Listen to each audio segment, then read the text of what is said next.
darkness continues.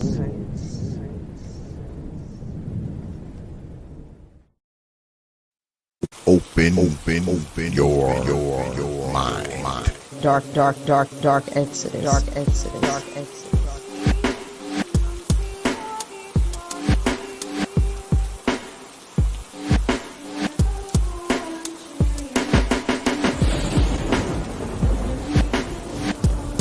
The protest.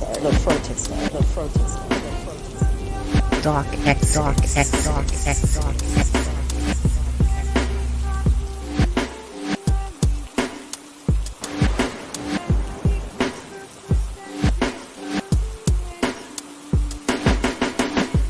Open your mind.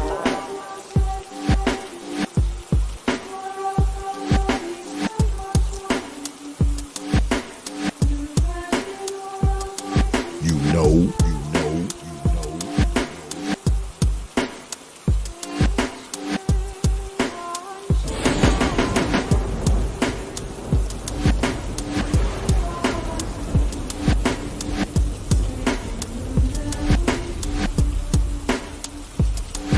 Yeah, X.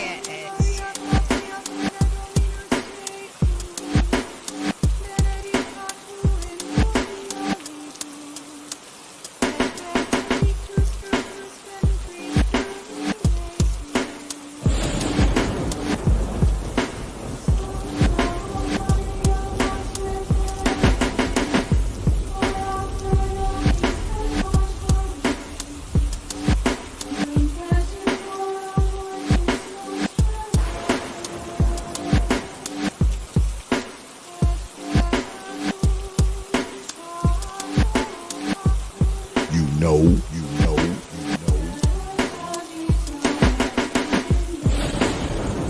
Dark exodus. You understand?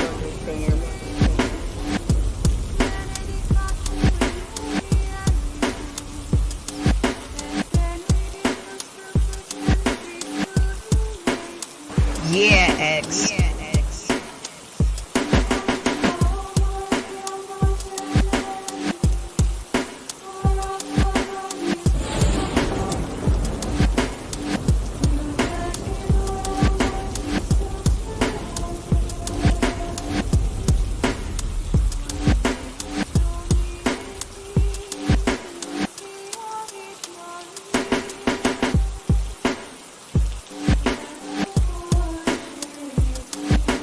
You know.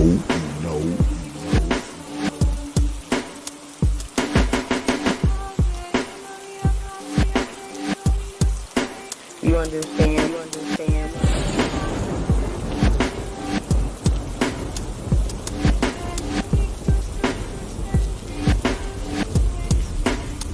Open your mind.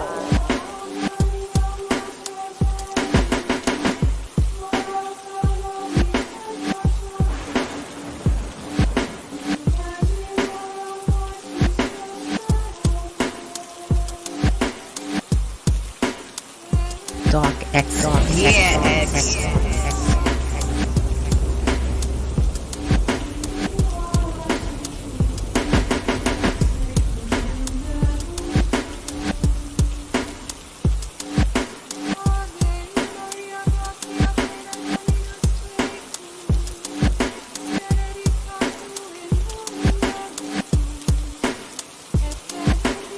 You know.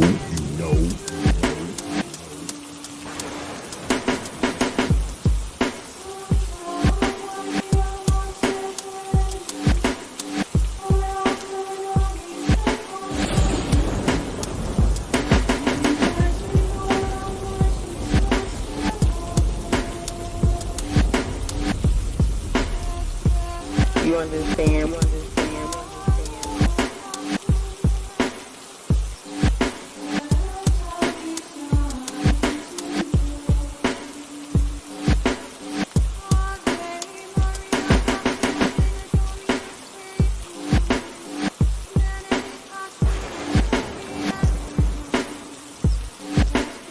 Yeah, X.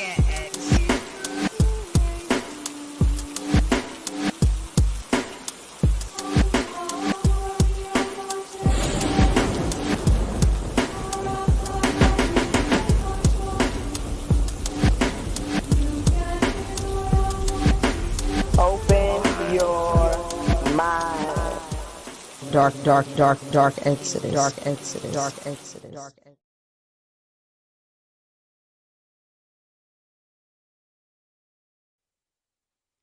And we are back.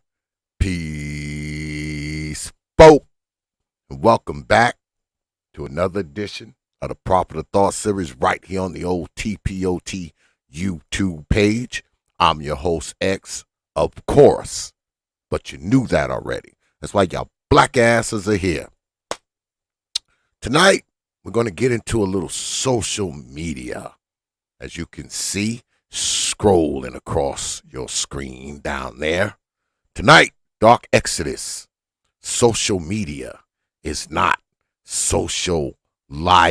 Because, you know, we got this thing with social media, right? It has become the new vice. It's become the new whatever, right? It's what we use to interact with people more than anything else. Everything is so impersonal now. So we're gonna get into it, man. We're gonna have a few laughs tonight, man, and talk some shit. So, you know, fasten your seatbelt. It's probably going to be a bumpy ride, but you're going to love it, I promise.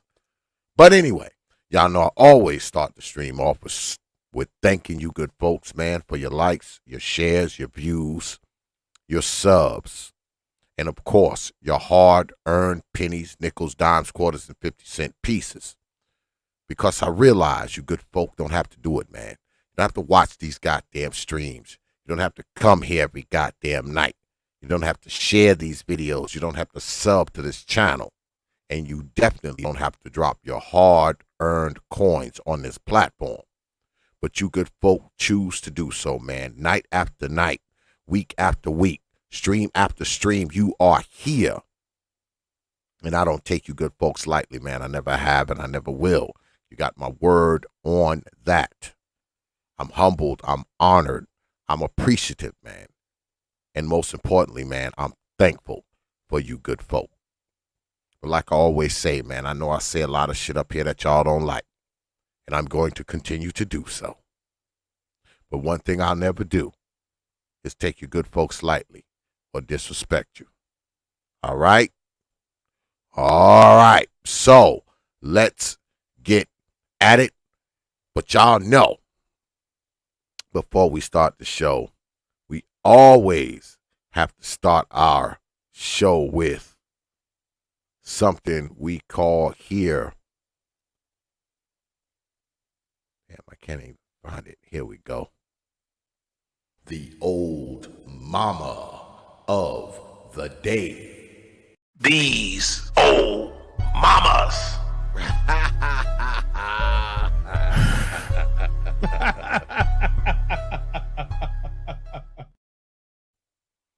Yes, time for the old mama of the day. But we're going to put a different spin on it today. We're doing it a little different. Because usually I bring y'all an old mama up here that done murdered their child or their infant or something like that. But we're going to do it a little different. So just follow me, good folks. Just follow me, all right? Because tonight's old mama of the day hails from the good old state of New York in New York City. Now, I know y'all have heard of this particular case, right? It went down in Brooklyn, and a young man was shot. Now, he wasn't killed, but he is in critical condition. He was shot outside of McDonald's over cold French fries. All right, so y'all just follow me, right? We're going to slow walk this one. Matter of fact, I'm not even going to say anymore. I'm just going to read. How about that? Says here, mom of man in custody for McDonald's cold fries shooting details what led to incident, revealing son's chilling words. The mom of a man held in the shooting of a Brooklyn McDonald's worker over cold French fries told the Post on Tuesday that her son said afterward he did what he had to do. Her name is Lisa Bullmore, 40, revealed her 20-year-old son's chilling comments while describing exactly what led up to Monday night's shooting that left a 23-year-old fast food employee clinging to life. All right. I talked to my son with the cops. My son is just saying that he got to do what he got to do. And the victim came after him. And whatever happened, happened, she said. The mom of 3 boys, of course, no dad, of course. The mom of 3 boys said the incident unfolded after she ordered McDonald's on her mobile app and went to the Bedford-Stuyvesant eatery around 7 p.m. to pick up her food, which included fries.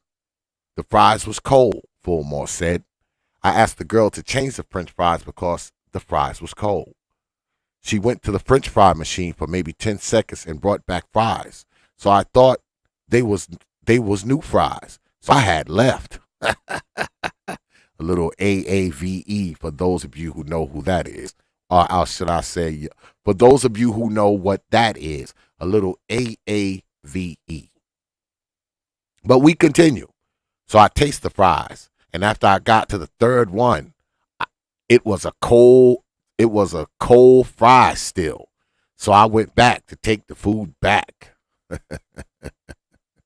I asked her, why would you give me the same fries and just put 1 or 2 on top to make me think that you gave me new fries? She started laughing, and all of them started laughing, acting like it was funny.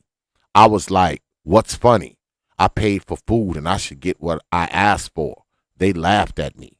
One of them was like, all over fries, this all over fries. So now I'm arguing with them back and forth. The boy where they cooked the food at was like, I'm having a problem reading this damn AAVE. You got all this food in your teeth, Fullmore recalled, referring to the worker who was later shot. So I said, you want to take it out? You're saying I got all this food in my teeth? You want to take it out? And that's the young man laying flat out there after he hadn't been shot. Bullmore said she asked to speak to their boss, and the workers said the manager had stepped out. Everybody started laughing again, she said. This is when I was on the phone with my son. I was like, they in this McDonald's playing with me. I was like, I got kids their age. I'm not going to sit here and keep arguing with these little kids. He was like, I'm coming down the block. Now, listen to what she says. She says, this is when I was on the phone with my son. Now, notice, she said this afterwards. She didn't say this before. Pay close attention to what's being said here.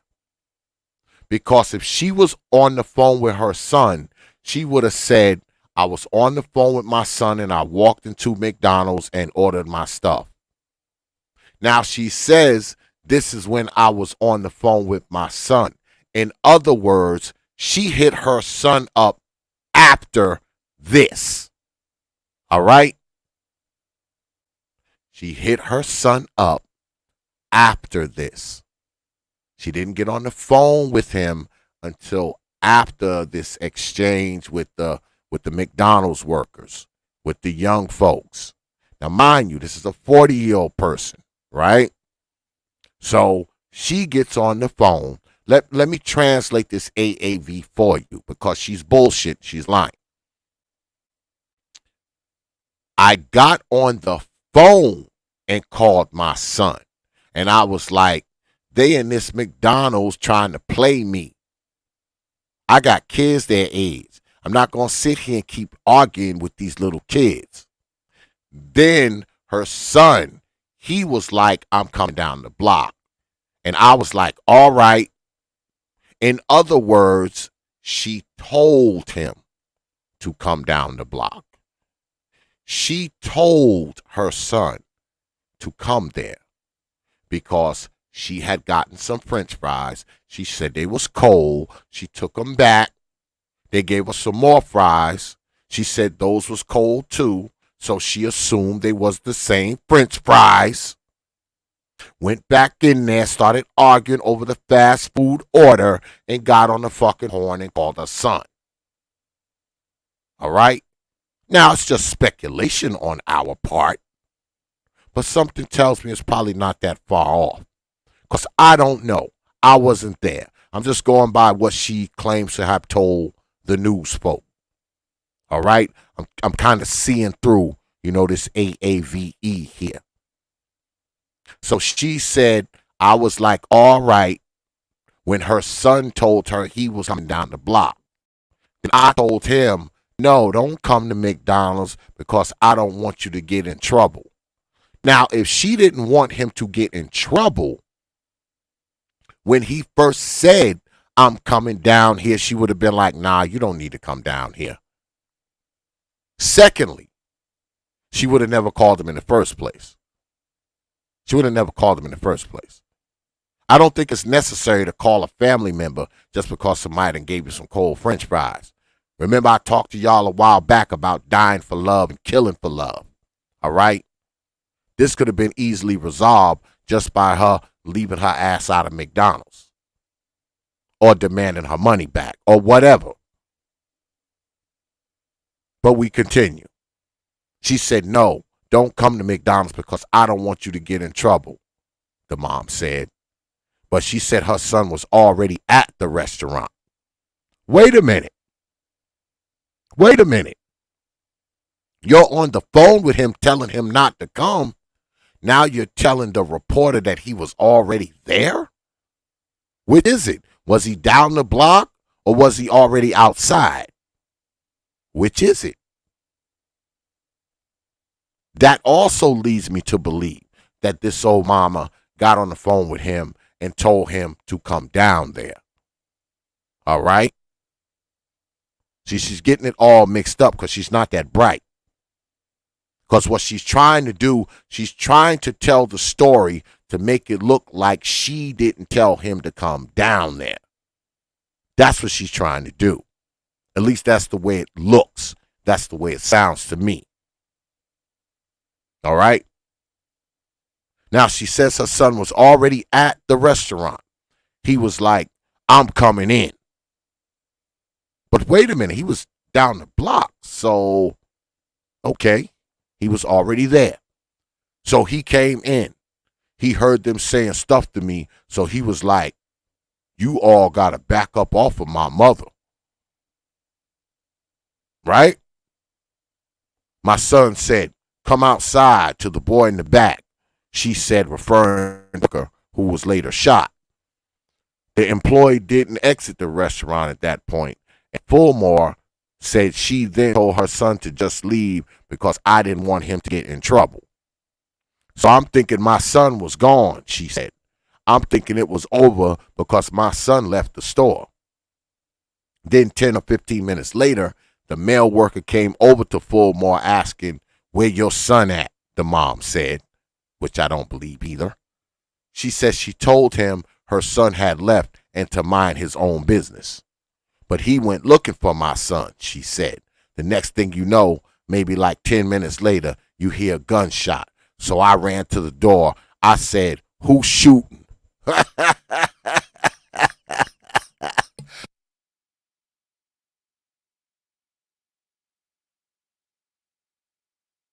Now she's saying she ran to the door and said, who's shooting? She said someone replied, your son. I looked and I seen a boy on the ground, and then I saw my son running the other way. I called 911 and then I sat there and waited. When asked if her son had a gun, the mom said she didn't know, adding, I don't even know if my son did that, referring to the shooting. The only thing I know is that my son was arguing with the boy, and the boy did go out looking for my son. She said the victim changed his shirt at one point, and he had something under the blue shirt. That's why he pulled the big blue shirt on. Law enforcement sources said the victim had no prior arrests and there was no indication he was carrying a weapon when he was gunned down. But Fulmore, referring to the victim, said there was no reason for him to go outside looking for somebody.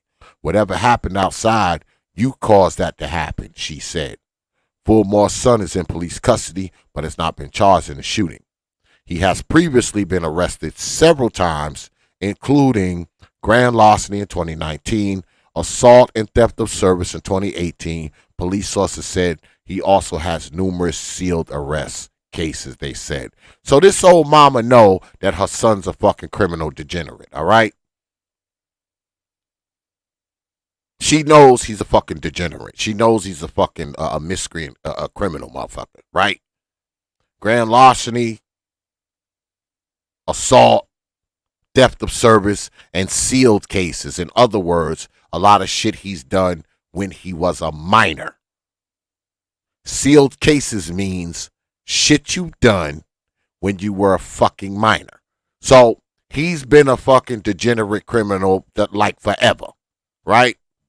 But I want to go a little further, all right? Let's go a little deeper on this one, because this is an extended edition of these old mamas, the old mama of the day. But we have an update to this here. Okay? Gunmen in McDonald's shooting charged in multiple cases after cold fries spat. The man who allegedly shot a Brooklyn McDonald's worker in the neck during a heat over cold fries was charged with attempted murder and slapped with another murder rap for a separate 2020 slaying, cops said Wednesday. Michael Morgan, who was taken into custody shortly after the Monday night shooting outside the eatery on Fulton Street in Bedford-Stuyvesant, and was charged late Tuesday with attempted murder and criminal possession of a weapon, authorities said. On Wednesday, he confessed to the 2020 killing of Kevin Holloman, who died from 3 gunshot wounds in front of Herkimer Street building in Bed-Stuy, just blocks from the McDonald's. At the center of Monday's shooting, police said. Now here's a young fella here. See him out there. This is after he's been shot by this fucking degenerate, okay, which was brought on by his old mammy. Right? This is the young fella laying out there shot because he shot him in the neck because, see, his old mama called him down there for that. Even though this isn't about the quote-unquote shooting. But this woman knows her son's a fucking degenerate. She knows it. She actually was the catalyst to this. Because does anybody believe that she just coincidentally was on the phone with her son as she was talking to the people at McDonald's about the fries? Because notice how she said, oh, I was on the phone with my son. Notice she didn't say that till afterwards. Because, see, she's trying to get her story straight. Because she's trying to curb the story to make it seem like, you know, he came down there to defend her and it was self-defense and also kind of foolishness. No. What old mama did,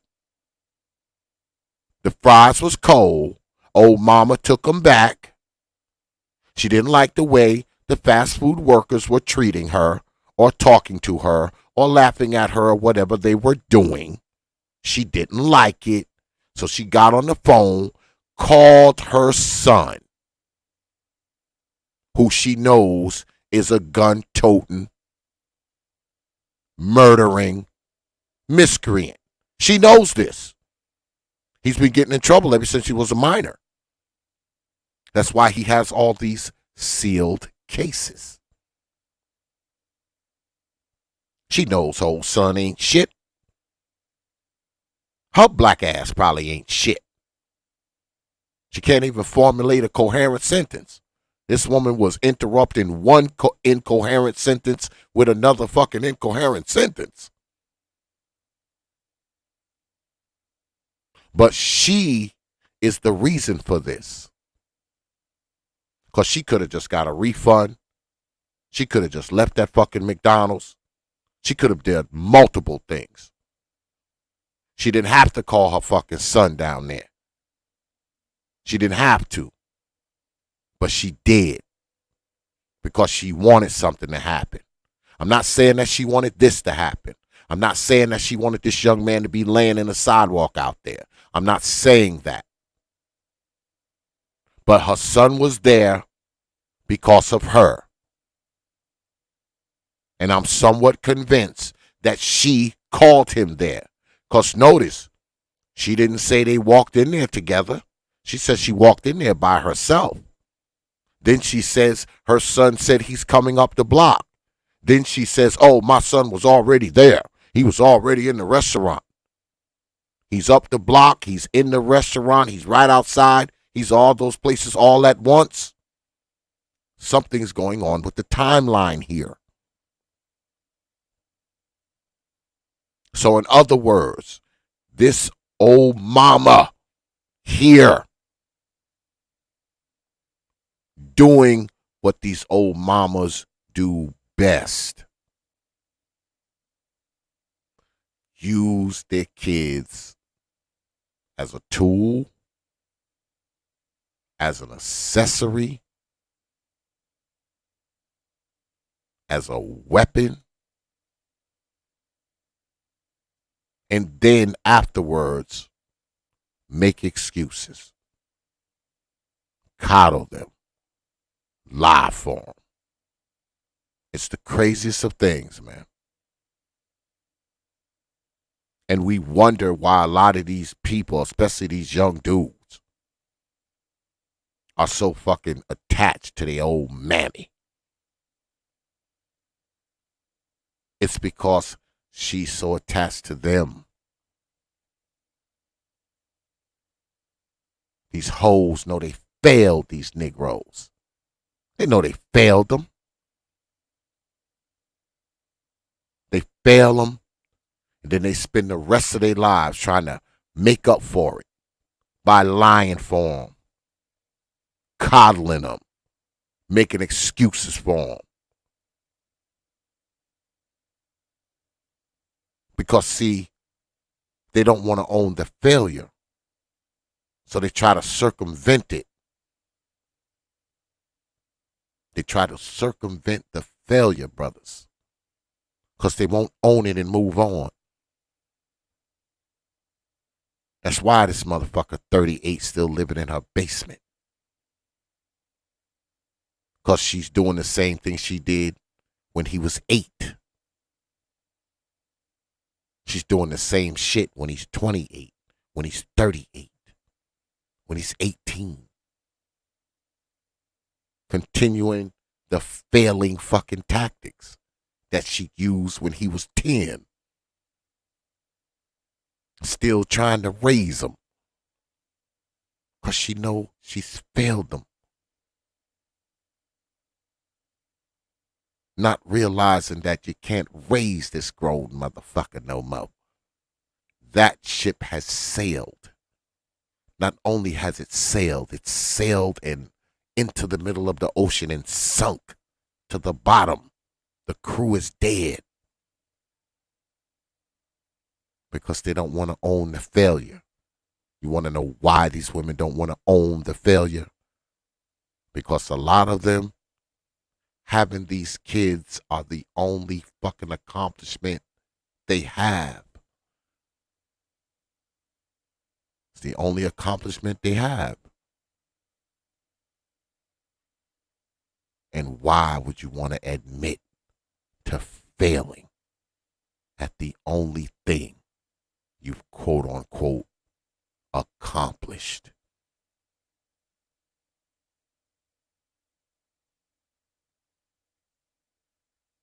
Shout out to the brother in McDonald's, man. I mean, I know he's still alive right now. He's not dead. This dude is under arrest, not just for this assault, this attempted murder, but allegedly for another murder from 2 years ago. These dudes are insane. And they being raised by these crazy hoes who don't give a shit about them.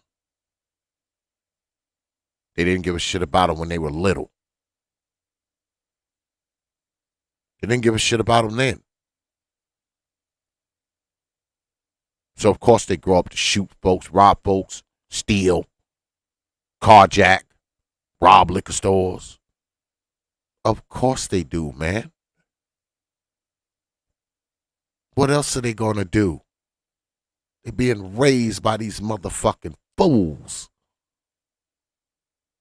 They're being raised by fools. What do we expect? Ducks don't raise swans. Ducks raise more ducks.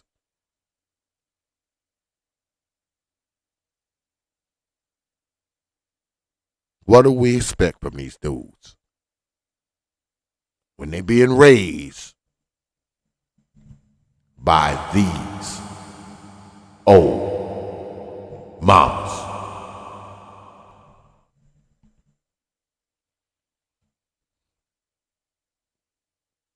But anyway, let's go ahead, man, and because like I said, we're going to talk about how social media is not socializing, right?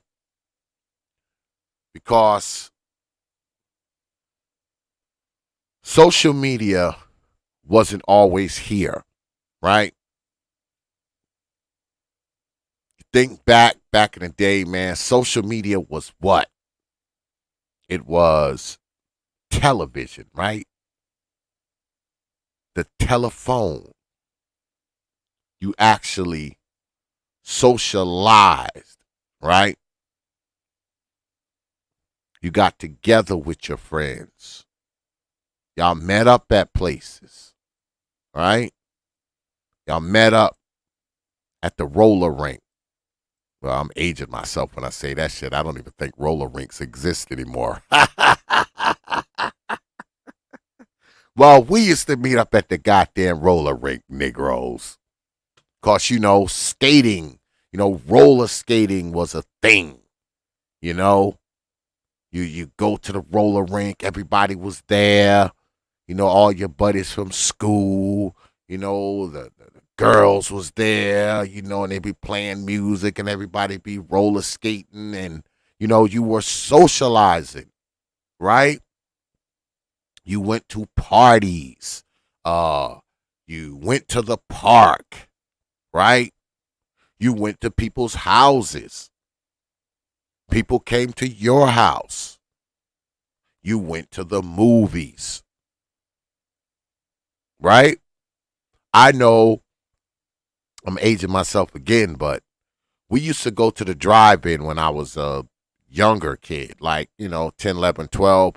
And we would go to the drive-in, the whole family, my mom, my dad, my brothers and sisters, and your friends, they would go there too with their parents. And, the drive-in would have, an area, a playground, and everybody would be there, in that playground area, and it was a handball court and all that kind of shit. So you actually intermingled with people. You co-mingled with people, right? That's kind of how you got to know people, by socializing, by being around them, by sharing a lot of the same spaces, right?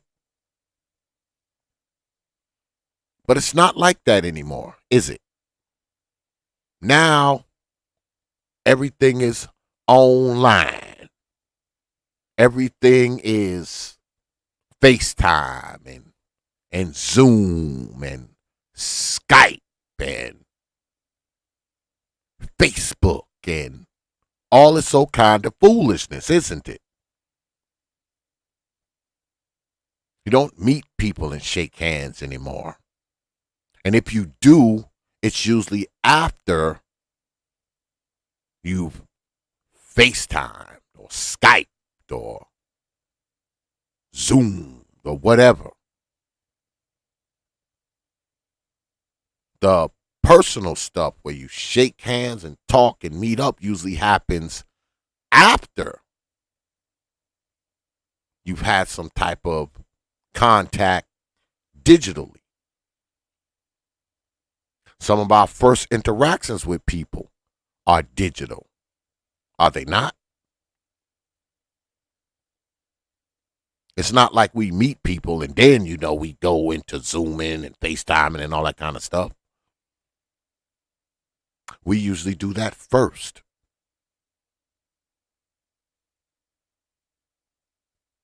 Y'all remember AOL and Net Zero, MySpace. Remember MySpace?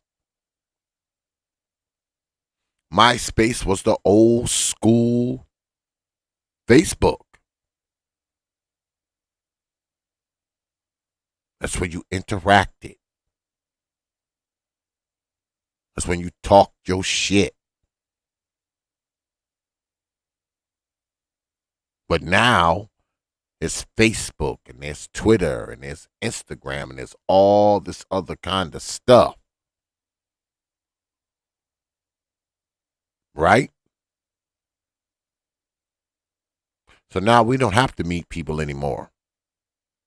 We don't have to shake hands anymore. We can deal with people and not even see them. We can be behind our avatars. We can be behind a dot with a letter in the middle of it. We can put a picture of a car up there, a bird, an alligator, a frog. And that's us. But let's go back 30 years, 40 years. Can you imagine walking up to somebody with like a bag over your head, and on the front of that bag is a dot with a letter in the middle of it? Or a picture of a car? Picture of a dog? Picture of trees? Could you imagine meeting someone like that? Could you imagine two of you walking up and both of you have bags over your heads? And each one of you have a picture. A picture of a car. A picture of a snake. Or a dot with a letter in the middle of it.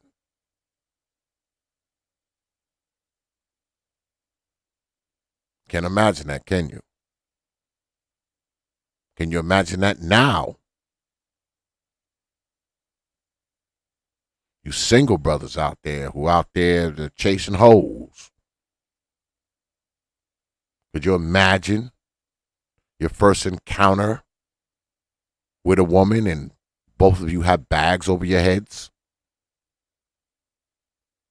And instead of them seeing you, they see a picture of you on the front of the bag? Or a picture of a car? Or a letter?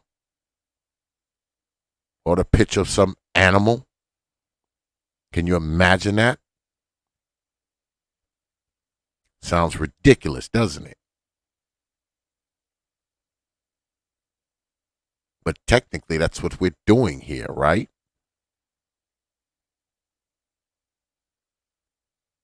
You can talk to hundreds of people, and no one will never know what you look like. If you want, they don't even have to know what you sound like, because we got all these different gadgets that make all these voices and echo and all that kind of shit.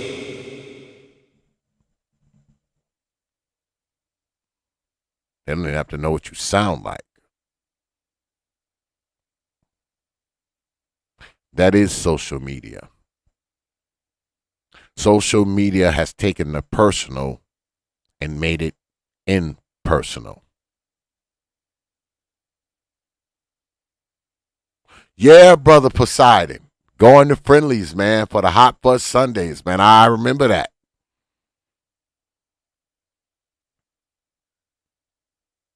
Brother Poseidon must be an old Negro like me. He must be an old Negro, because he said the roller rink was. Yeah, because the roller rink was the thing, boy. I mean, that's where everybody went. That's where you met the girls. There to be all types of girls there. All right? If you couldn't rollerblade, you was weak. You had to know how to skate if you wanted to fuck around with girls. Because all the nice looking girls knew how to skate. So if you didn't know how to roller skate, you wouldn't find yourself around the nice looking girls. You'd be around the fat hoes. Because a lot of the fat hoes couldn't skate. You wanted to be around the nice looking hoes, you had to know how to rock them roller skates. And the more you know how to do on them, the better you looked.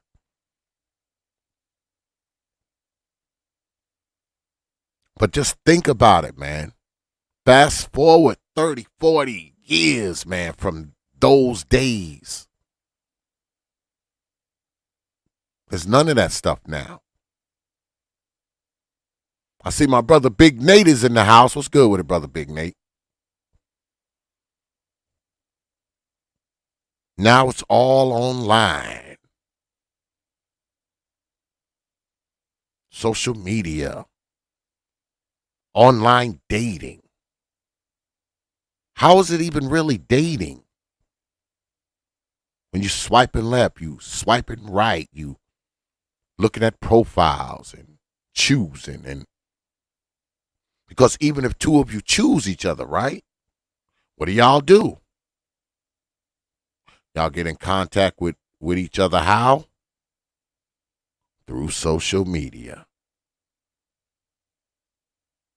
Because you usually do that first, right? Before y'all like swap phone numbers, right?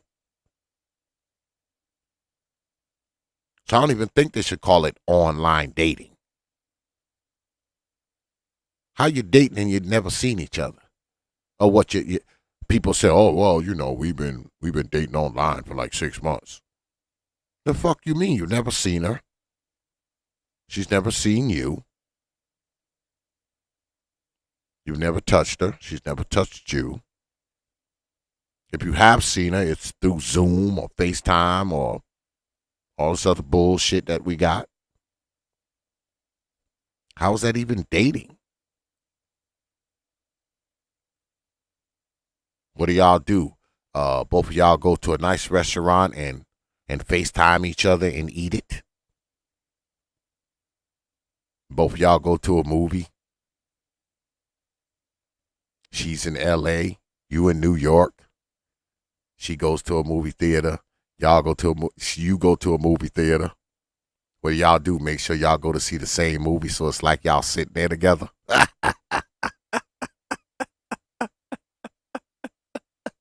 Y'all make sure y'all go to the same movie so it's almost like y'all watching it together.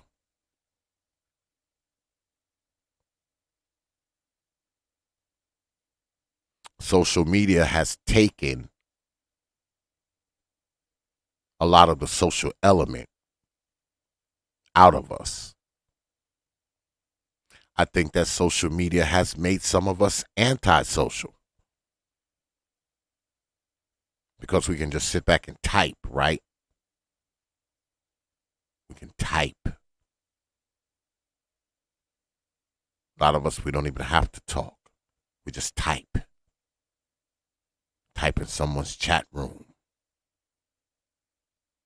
Type under their post. Type under their picture. Hit the like button. By the way, hit the like button, Negroes. Hit the like under my shit while we're talking about likes. Yeah, you hit the like button. That's your interaction.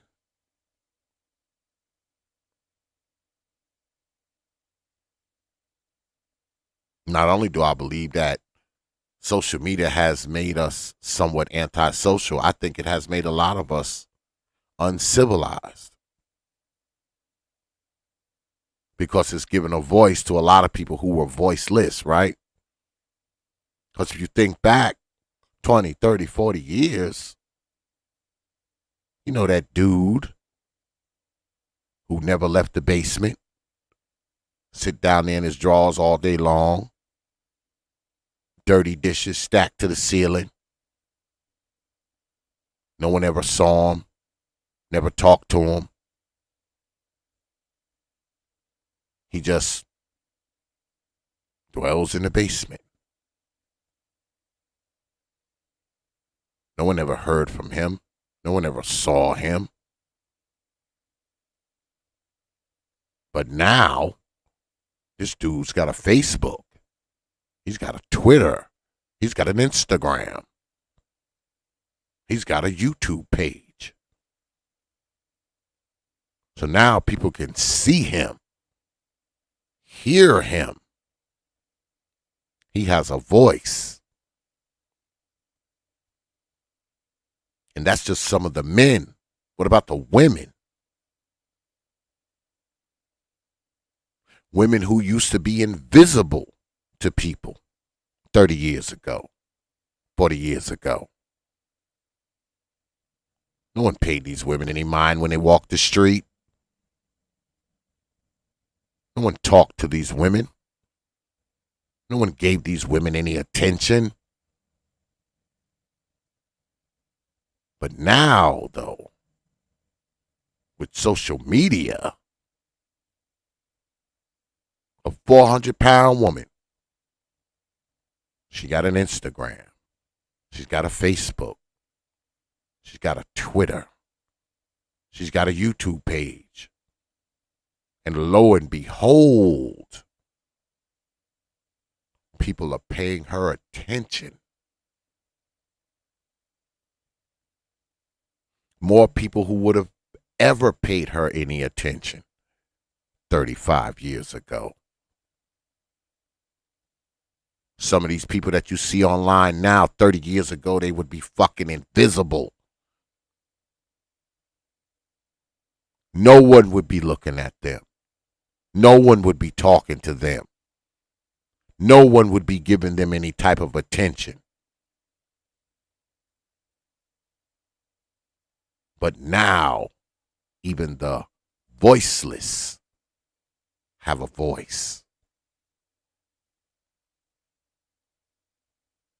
Because it's not just about the people who are on social media, right?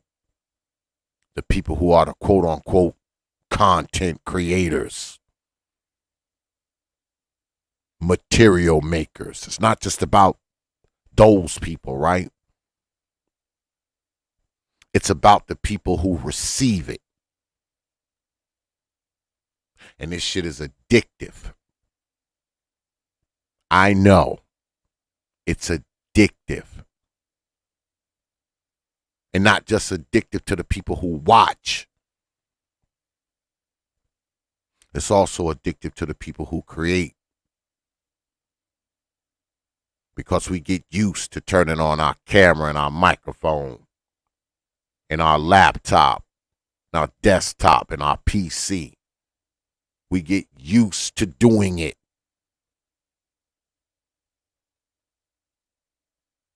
We get addicted to people watching us, listening to us, interacting with us.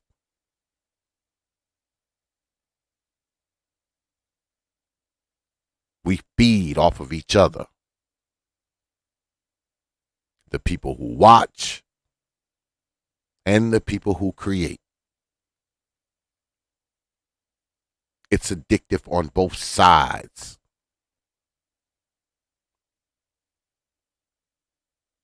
But I want to read some of this before we get too deep in the weeds. Now, this here is from McLean Hospital. And yeah, I know. It's the white man's data. And what it says here is the social dilemma, social media and your mental health.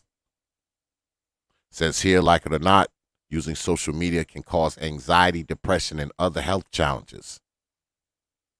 How can you change your habits? Now it says here, the risk for the reward. Social media has a reinforcing nature.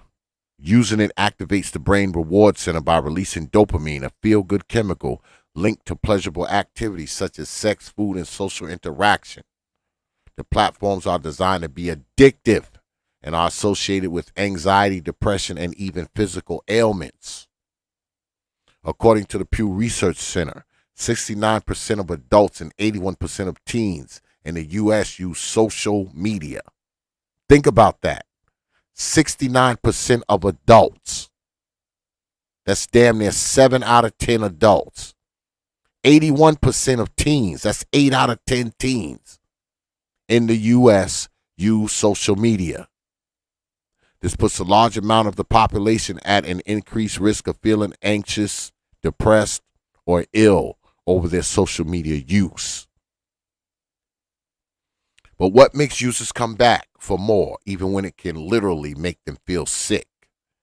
When the outcome is unpredictable, the behavior is more likely to repeat. Think of a slot machine. If game players knew they were never going to get money by playing the game, then they would never play. The idea of the potential future reward keeps the machines in use. The same goes for social media sites. One does not know how many likes a picture will get, who will like the picture, and when the picture will receive the likes. The unknown outcome and the possibility of a desired outcome can keep users engaged with the sites. To boost self-esteem and feel a sense of belonging in their social circles, people post content with the hope of receiving positive feedback. That's a thing, right?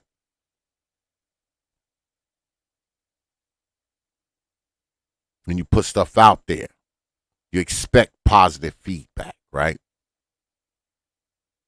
Especially if you're a female. Most dudes, we don't give a shit. We like it when you don't like us. We think we're doing something right when you don't like us. But it continues. It says, couple that content with the structure of potential future reward and you get a recipe for constantly checking platforms. When reviewing other social activity, people tend to make comparisons such as, did I get as many likes as someone else? Or why didn't this person like my post? But this other person did. They're searching for validation on the internet that serves as a replacement for meaningful connections they might otherwise make in real life. FOMO, fear of missing out, also plays a role.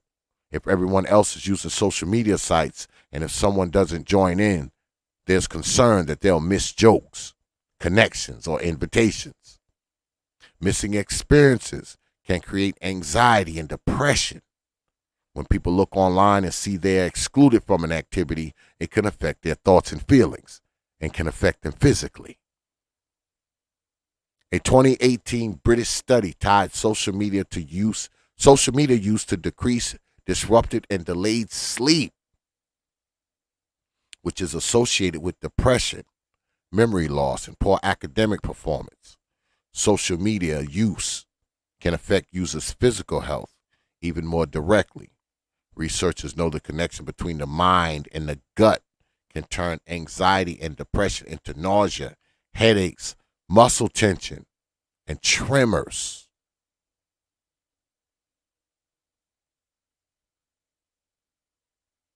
The digital age of vulnerability. The earlier teens start using social media, the greater impact the platforms have on their mental health. This is especially true for females. While teen males tend to express aggression physically, females do so relationally by excluding others and sharing hurtful comments. Social media increases the opportunity for such harmful interactions. They offer the example of a 7th grader whose best friend chooses a new best friend and posts pictures of the pair at the movies or on a weekend trip. 20 years ago, the girl may have been excluded from her best friend's activities, but she may not have known about it unless she was told explicitly. And that's a thing, right? People put things on media for the specific reason of getting a reaction out of somebody. Like this example said, if this little teenage girl chooses a new best friend, she will take that picture of her new best friend and put it on her social media, knowing that her old best friend will look at it and see it and feel jealous or mad or upset or envious. And like the example says, if that happened in real life, the two best friends were just going off to the movies and the other friend wouldn't know anything about it unless they were told. But social media allows us to put everything out there, right? Whatever we want. Pictures of ourselves, pictures of others, pictures of what we doing, pictures of our kids, pictures of our spouse, the locations we're at, the activities, the events. We can put our whole fucking life on display. Not just in pictures, in video. Whatever you're doing. And when you know a particular person is watching or particular people are watching, you can put stuff up that you know they'll like. You can put stuff up that you know they'll dislike. You can put stuff up that you know will hurt them. You can put stuff up that you know will make them smile, make them laugh, make them cry.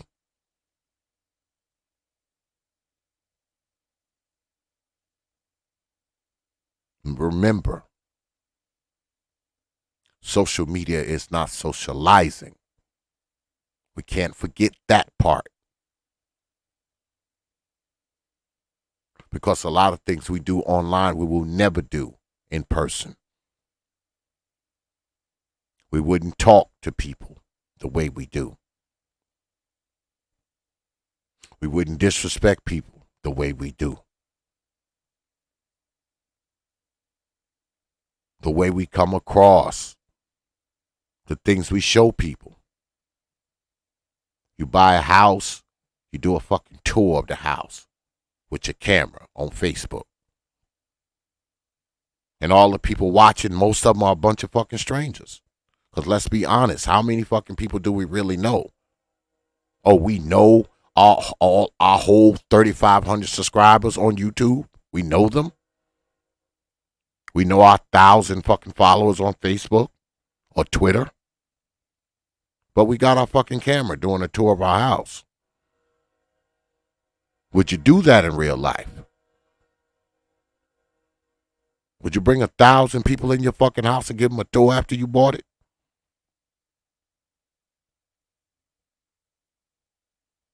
Would you show complete strangers pictures of your children? Would you show complete strangers what you're cooking for dinner?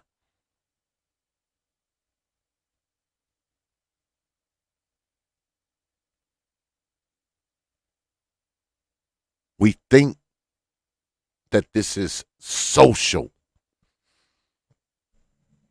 but really it's not, because it's more show. So, get it? SHOW. Show. Because now social media just allows you to just put on a show. Whether it be a show of yourself, a show of your things, a show of your women, your men. Make a show of your children. Make a show of your car, your house, your money, your job, of other people, of shit you've seen. And we're putting on a show in front of The majority of people who are looking, they don't know us. We don't know them. All for strangers. At least when you interact with people in real life, you get to know these people before they come to your house. You get to know these people before they ever get to see your children. You get to know these people before you introduce them to your fiance. You get to know these people before they find out where you work. But with social media, there's none of that. You're up there with your camera, walking through your job. Oh, this is where I work, y'all. Walking through your house. Yeah, y'all, look. This my game room. This my living room. This my den. This my backyard. This my dog. Oh, and there's my son. Hey, son.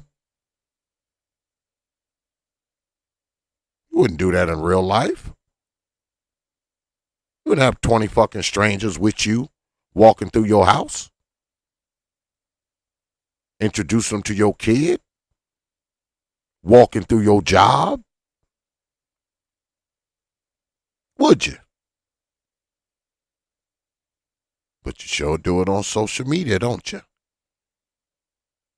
You sure do it on Facebook, don't you? And on YouTube, and on Twitter, and on Instagram, don't you?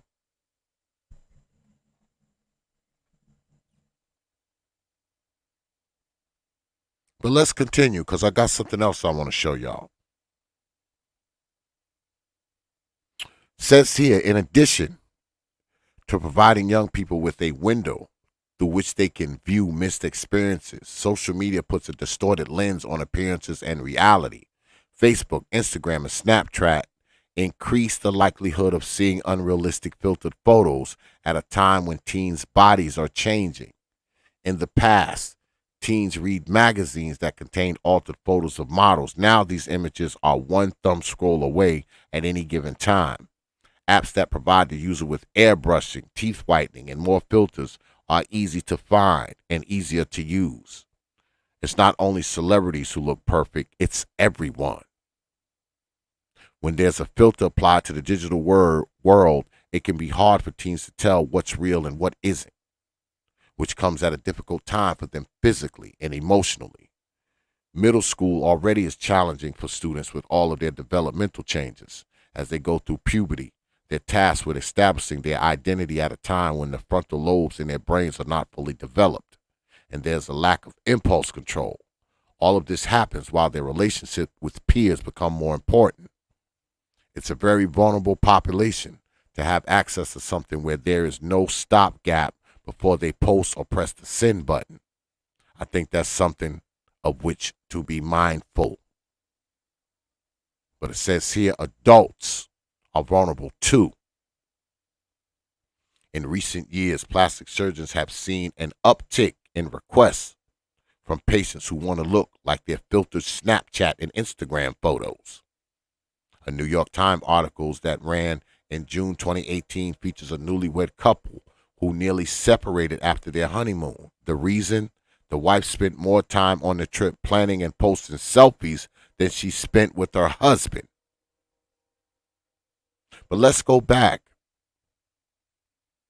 Where the plastic surgeons have seen an uptick in requests from patients who want to look like their filtered Snapchat and Instagram photos. In other words, you got people who want to go and get surgery to look like what they look like in their filtered photos. They want to look like themselves, but they want to look like themselves with the filters on.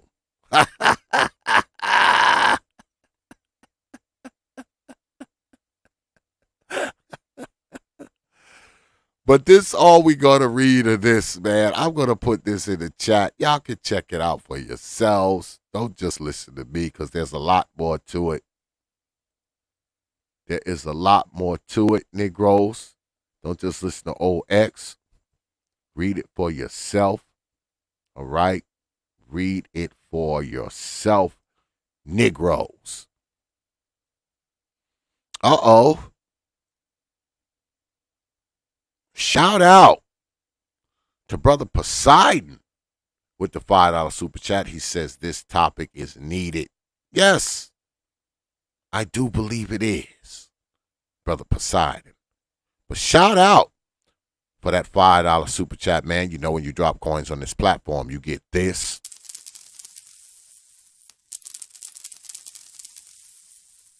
I appreciate you dropping your hard-earned coins on this platform.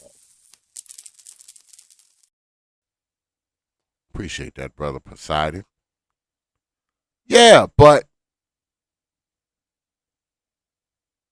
the social media shit, man, is insane. And we know it. We know it's insane.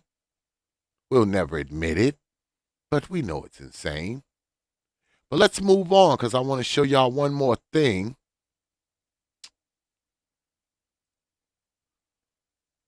This here, more of the white man's data. And this is the 10 negative effects of social media that can harm your life. So let's run on down. We're not going to read the fluff. It says, number 1, reduces face-to-face interactions. We know that, right? We can use Skype. We can use FaceTime. We can use Facebook, right? We don't have to meet to see each other. You know, we can apply the filters, you know, and look like anybody we want. You know? Women can look like Halle Berry. A man can make himself look like Denzel Washington.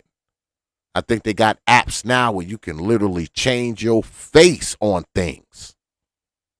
Literally change the looks of your face.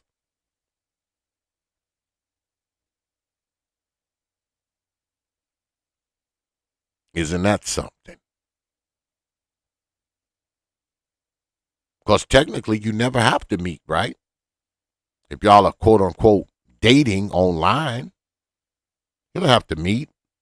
So you can just keep that fake ass face on. In fact, it probably would be more advantageous for y'all not to meet. Because you damn sure ain't going to look the way you look behind that filtered fucking image.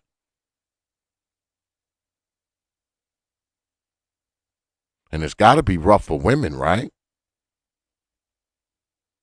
Because, you know, they filter themselves to death along with 75 pounds of makeup and 4 feet of fucking hair and bullshit. When you meet them in person, you know they don't look like shit the way they look in real life.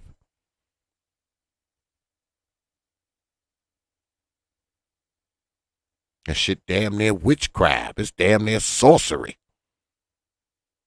At that point, right? You see this chick, you know, y'all been talking online for like 6 months, and she makes sure, you know, she hold that camera at an angle so you can't see that her ass weigh 270 pounds. She got those filters on where she looks skinny and all this kind of shit. And y'all finally decide to meet up, and when you get there, she look like a fucking linebacker. She got cankles and shit. She done motherfucking Photoshop her face on this nice this nice model-less body. But when you get there, this bitch is twice your size.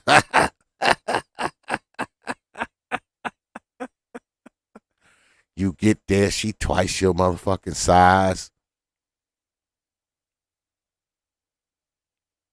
This bitch got a bad wig on. She can barely get out her fucking car and shit because she weighing in at like 280. Bitch got elbow cleavage, shoulder cleavage. Got cleavage everywhere, except in the front. She's got every kind of cleavage except where cleavage supposed to be. She got all that cleavage, but she got little titties.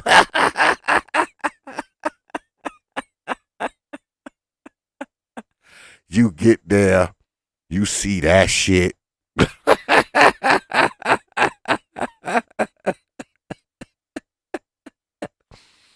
You know? That's the risk. That is one of the many risks. But we continue.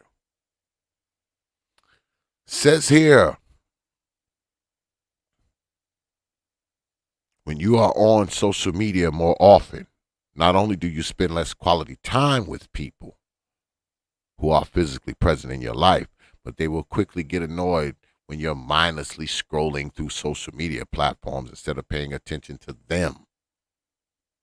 Any of y'all ever had that?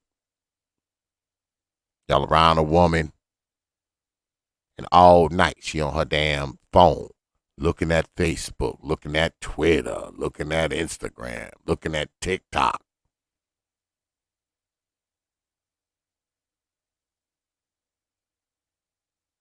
I know when I'm around my woman, I don't allow her to be on her motherfucking phone. Just no, hell no. You do that shit when you away from me. And me and you together, we sit here chilling. Ain't gonna be no scrolling on Facebook, TikTok, and that. Like, why the fuck are we around each other? If we why are we around each other? And the whole time we around each other, I'm on my phone, you on your phone. We just sitting there like texting.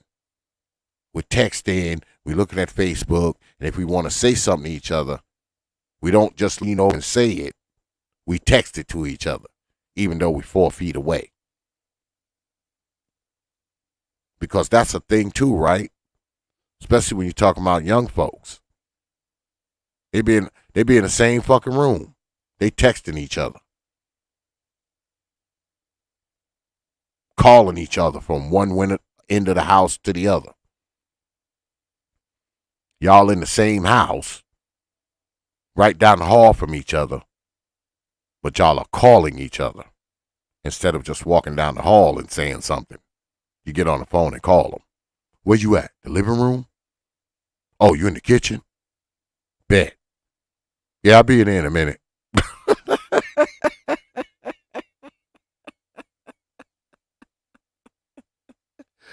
I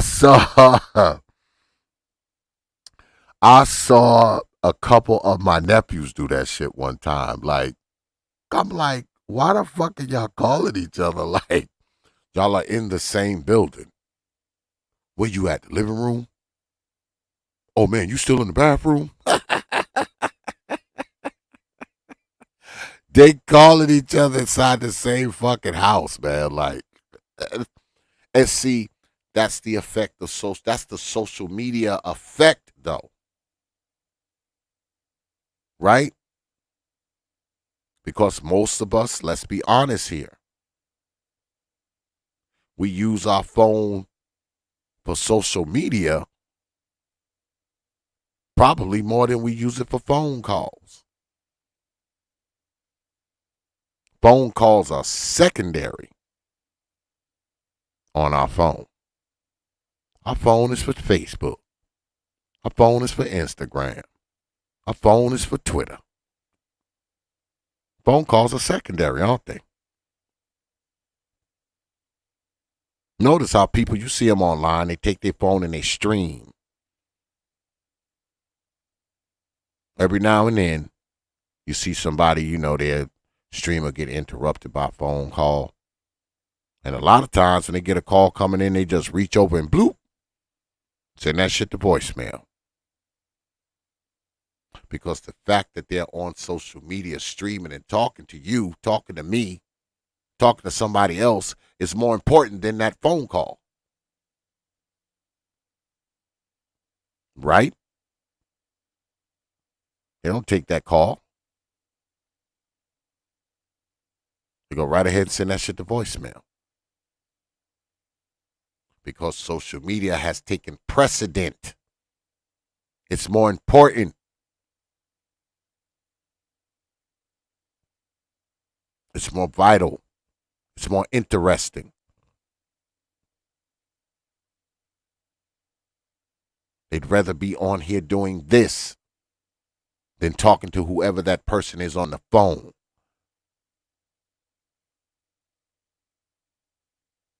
This ain't phone time. This is social media time. But we continue. Social media can be great for finding support when you aren't able to interact face to face with those around you, but being physically present with someone offers a level of comfort and support that social media will never be able to rival. I agree. When we speak with someone face to face, nonverbal cues are just as important as what we're saying. On social media, nonverbal cues are eliminated, making communication more complicated and causing misunderstandings, even between the best of friends. Yeah, right? Because when you're in front of a person, you see their facial expressions, you see their mannerisms, you see the faces that they make. It's nothing like when you're talking and your woman wink her eye at you, or she smiles at you, or she do that gesture with her head. Social media, you don't see none of that. Unless you on Skype or FaceTime or something like that. You don't see none of that. Everybody's a character or a caricature. You're guessing what a person really thinks. You're guessing what a person feels. You don't see those physical cues. That alone makes it less than socializing. Because everything's static, right? People have to raise their voice or lower their voice for you to be able to even tell if they're quote unquote getting emotional. But when you're around people, you can tell that, right? You can see them clenching their fist. You can see them rubbing their hands or twiddling their thumbs, or rubbing their head, or scratching their feet. You can see all of that. Social media has eliminated that, hasn't it? The best thing you can do when possible is to put down your phone and go out with friends or family. I agree. Number 2, it increases cravings for attention.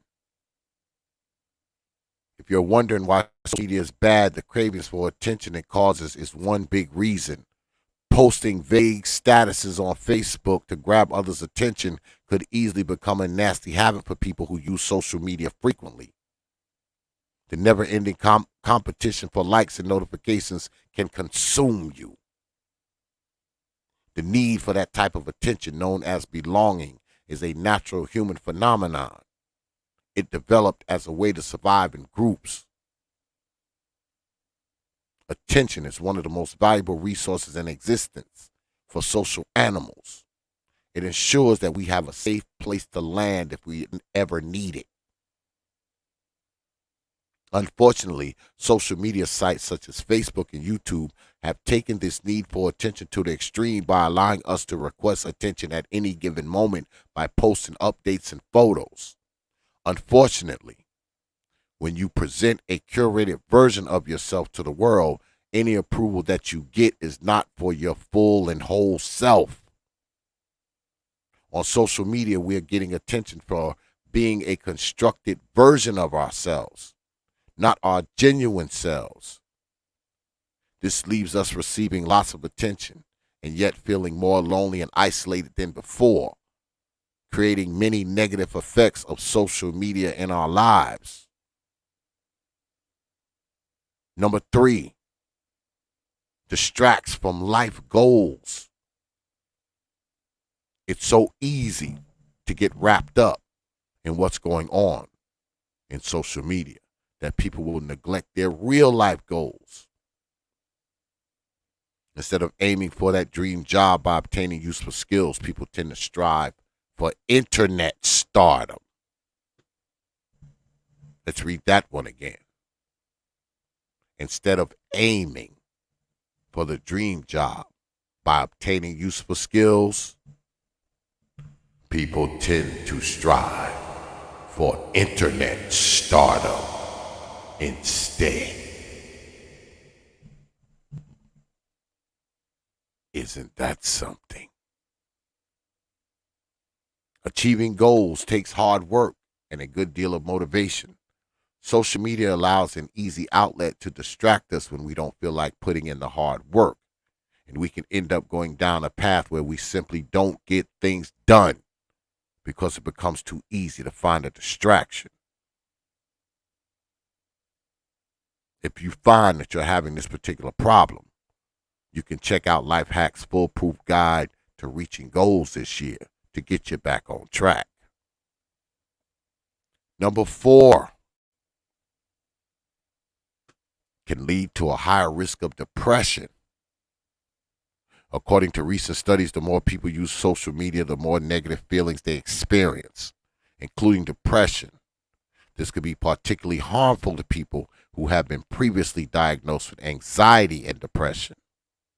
It has been suggested that these negative feelings and depressive symptoms come from increased social comparisons and a lack of social interaction caused by spending more time on social media.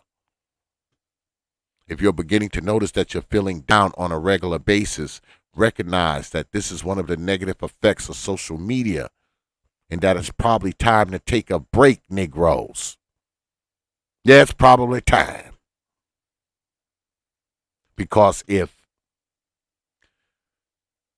I know that some people make a living on social media, right? There are people who do very, very well on social media. There are people who social media is their job. But that's actually a minority of us, man. The overwhelming majority of us aren't making all this money on here.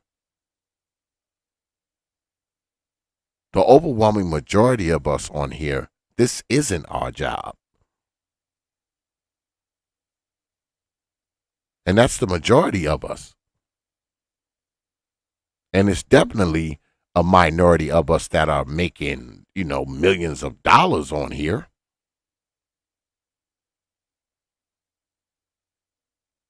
The majority of us, man, probably have less than 100,000 subscribers, less than 50,000, less than 20,000,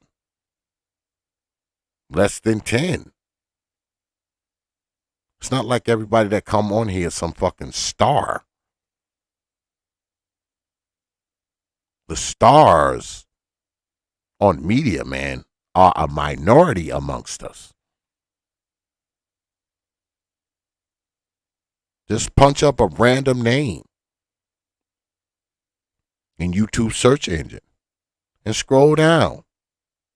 You'll see a lot of goddamn YouTube channels with the same name.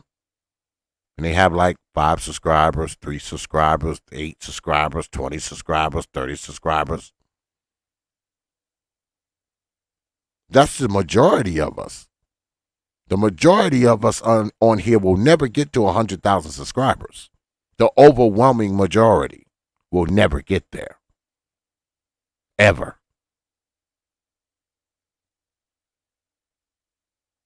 And I know that burst people's bubble, but it's the reality, man. Some of us will struggle to get 10. Some of us will struggle to get 1,000.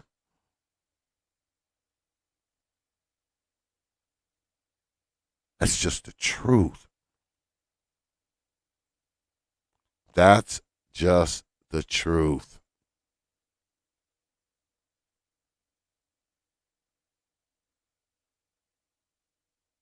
Number 5, relationships are more likely to fail. No good comes out of online displays of jealousy and snooping. It may seem like an easy option when it comes to dealing with relationships, but in reality, it does more damage than good. In fact, studies show that the more a person uses Facebook, the more likely they will be to monitor their partner, which leads to arguments and crumbling relationships. Isn't that something? The more you use Facebook, the more likely you are to be checking your spouse's page or your girlfriend's page, your boyfriend's page. The fact that you use Facebook all the time makes you want to check their phone, check their emails. Who were they texting today? Oh, I saw her on your page. Why he on your page? That's why I don't do the Facebook thing. I mean, Facebook is, to me, Facebook is just stupid. I don't deal with Facebook at all. I mean, I have a Facebook for the page, for the YouTube page, but I like very rarely use it, man. I used to use it years ago to like share stuff on, but I don't even do that anymore. Usually now when I'm fucking with Facebook, I'm trying to get in contact with somebody to get them on my stream for YouTube. Because Facebook is like, to me, is like,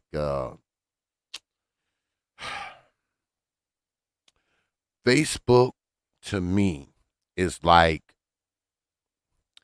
walking into a place where like no one in there. There's 1,000 people in there. You walk in there, you don't know anyone, or you may know 2 or 3 people in there that you know, but everybody else you do not. But everybody's walking around criticizing you, laughing at you, telling they like you, telling you they like you, commenting on your clothes, commenting on your shoes, your looks, your hair. I mean, that's how I view Facebook. Facebook is a place that allows people to sit back and judge others while trying to avoid being judged themselves. That's what I think of Facebook. A place where people can judge others while trying to avoid being judged themselves. But that's another topic altogether, but we continue. If you genuinely value your relationships, stop constantly checking your Facebook and plan a date night out and maybe leave your phones at home. Number 6, it stunts creativity. Person says, I can speak from personal experience that social media is the easiest way to stunt or even kill the creative process. Surfing social media sites has a numbing effect on the mind that is similar to mindlessly watching television. Creativity often requires intense focus or a relatively clear, relaxed mind. Social media gets in the way of both. If you're looking for a creative solution to a problem, try going for a walk, meditating, or even discussing the problems with a friend. All of these will provide better results than taking to social media. They're right. They are right. Oh, shit. Shout out to Brother Leon with the $10 super chat. Y'all need to get down there and check out Brother Leon, man, at the 411 Talk Zone radio show, man. He says, thanks for sharing this topic and coming on my panel tonight. Peace, Brother X. Anytime, Brother Leon. Anytime, man. I be trying to get up there earlier, man, but, you know, a lot of times I don't even get up in this damn house sometime till about 8:30, 9 o'clock. So, you know, I will try to come down much earlier, my brother. But I appreciate that $10 super chat. You know, when you drop coins on this platform, you get this.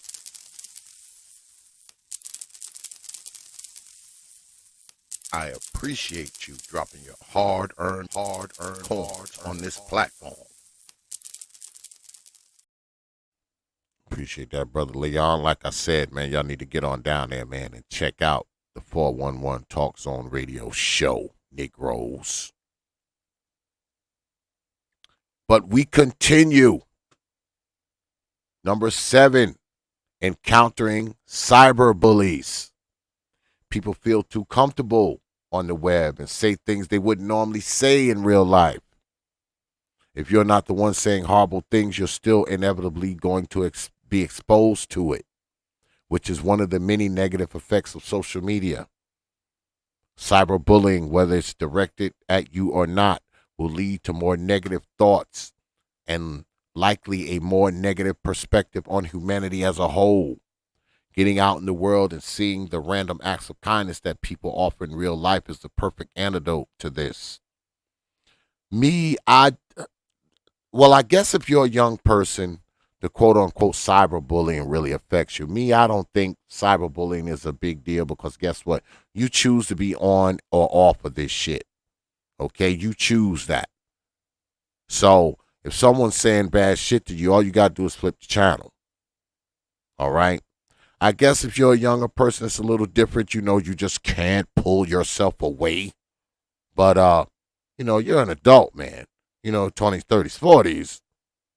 I ain't really trying to hear somebody talking about, oh, man, they're cyberbullying me. Shut your grown ass up. Shut your grown ass up.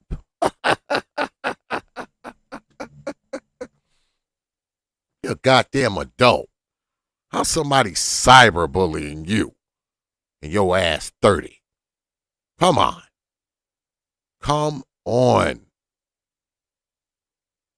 You need to get out in the world. Talk to people. Socialize. You know what this is not. This is not socializing. That is why you feel bullied. You think it is. This isn't high school. This is high tech, not high school. This is the safest bullying you're ever going to have in your life. At least if you're in like junior high or high school and getting bullied, you know, someone may be beating you up, throwing you in a locker, taking your lunch money, giving you wedgies and shit. On here, there's none of that. No one's giving you a digital wedgie. No one's throwing you into a digital locker. Are they? Shut your grown ass up. But we continue. Number 8. Social comparison reduces self-esteem. It's easy to present a certain persona on social media. Many choose to post gorgeous vacation photos or post about their new baby. But what you don't see is all the messy stuff in between. As we only see the good stuff, it can lead to social comparison. One study found that participants who use Facebook most often had poor trait self-esteem. And this was mediated by greater exposure to upward social comparisons on social media. What this means is that when we see others' lives that we deem to be better than ours, our self-esteem goes down. Let me repeat that.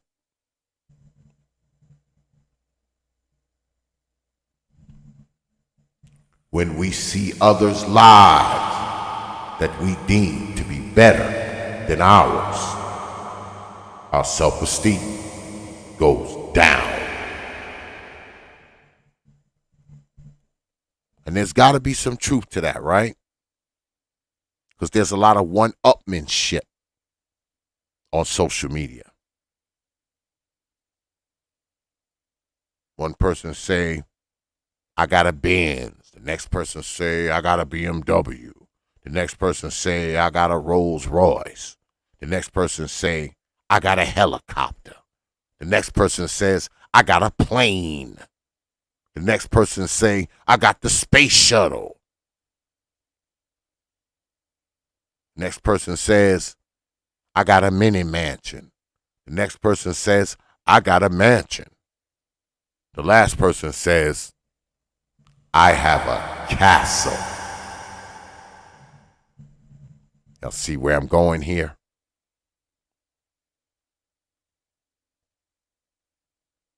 Always trying to be one up. Even if we have to make shit up.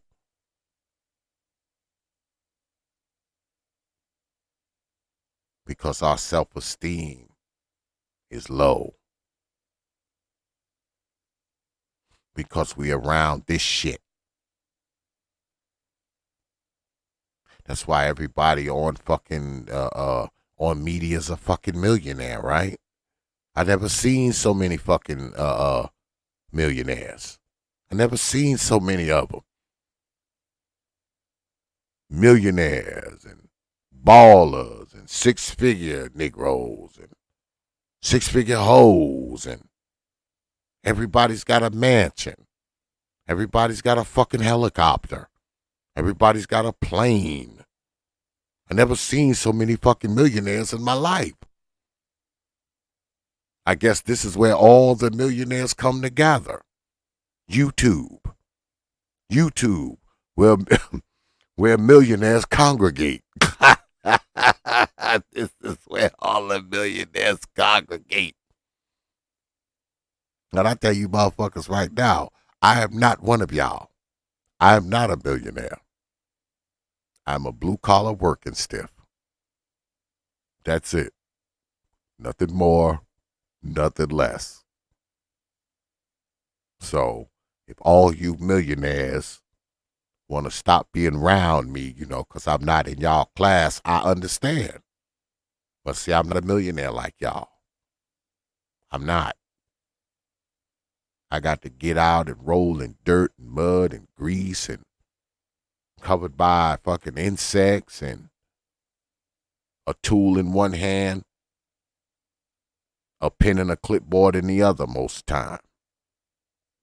So, all you millionaires, I just need to let y'all know, I'm not one of y'all, man. I'm trying to become one like y'all, but I'm not. So I will understand if all you millionaire folks no longer want to be around me. I get it. But we continue. If you're still not clear on why social media is bad for mental health, the answer is that social media exacerbates the above problem by forcing us into constant social comparison, which will inevitably cause mental health problems and social anxiety, especially in young people. Right? Because young people are really, really fucking impressionable, right? Number 9, loss of sleep. The light emitted from your various screens tricks your mind into thinking it's not time for you to sleep, which can cause one of the most common negative effects of social media, sleep deprivation. Getting enough sleep each night is already difficult enough without extra complications. One study on teenagers found that those heavier social media use was associated with poorer sleep patterns. The same is often true for adults who come home, crash on the couch, and spend the rest of the evening surfing social media, only to find that midnight has come and gone. Lack of privacy, number 10. Between social media websites, saving and selling your personal data, and the whole NSA mess involving unsolicited government access of personal data, including email, Skype calls, and so much more. It's very clear that privacy and the internet don't mix well. More and more employers are taking to social media to review potential hires' pages. Posting each and every thought could lead to them to develop a negative perception, causing you to lose out on opportunities. Yes, there is that, right? Especially if you're on social media saying all kinds of BS and foolishness.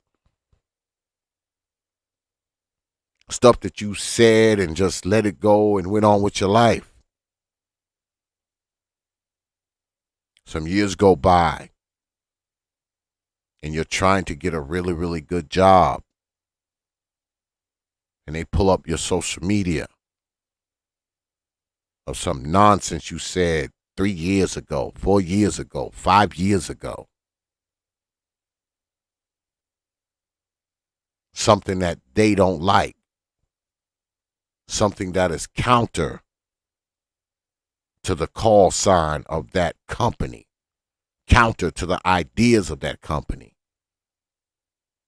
You may not get that job because of something you said 4 years ago, 5 years ago. You think it can't happen? Do you really think that can't happen? There are many people who lost opportunities because of something they said on social media 5 years ago, 10 years ago. A tweet that they did 8 years ago.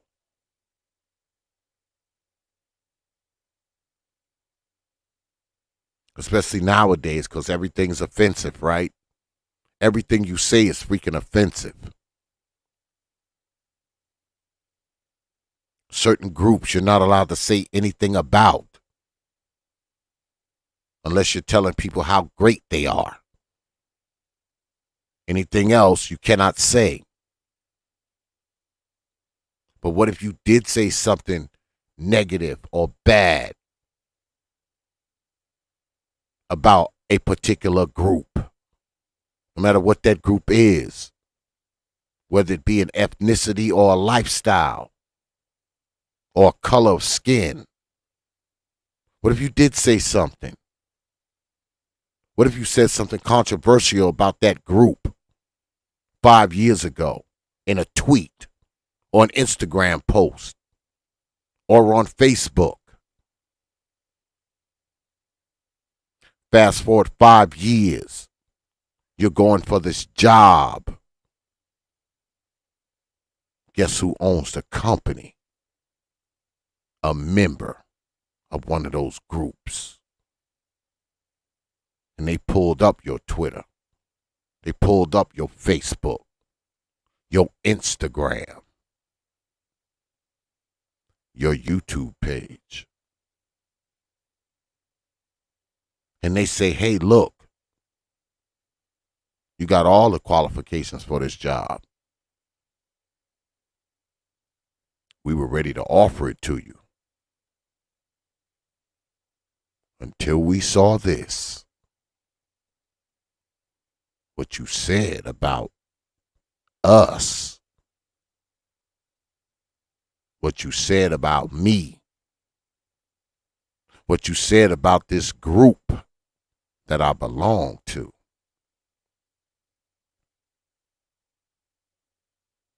So we are no longer prepared to offer you this opportunity.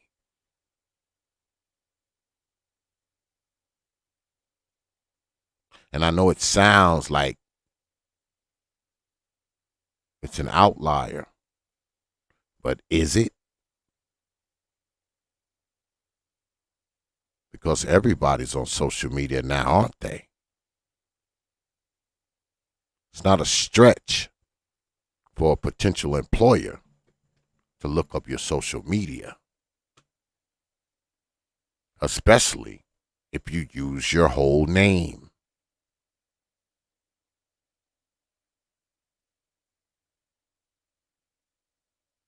If your name is David Wilson, And that's what your Facebook page is. And your Twitter, your YouTube. How hard is it to punch in David Wilson and find you? And look at your stuff. Go through it.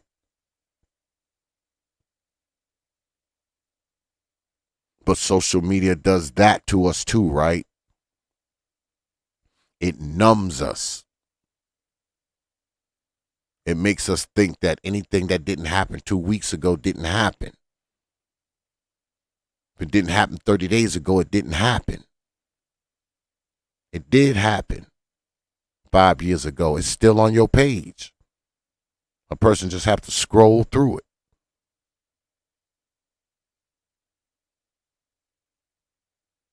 Media has also made that a thing, right?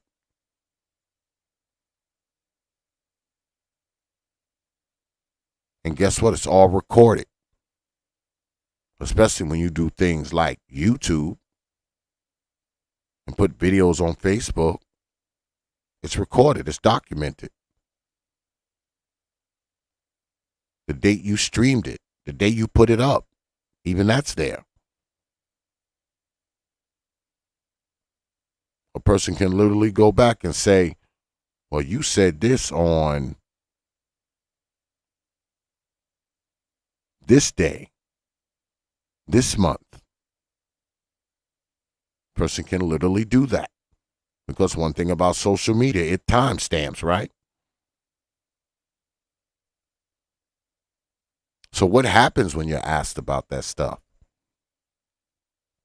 What happens? What do you say? Do you jump up and say, you know what, fuck this job? A job that you really want?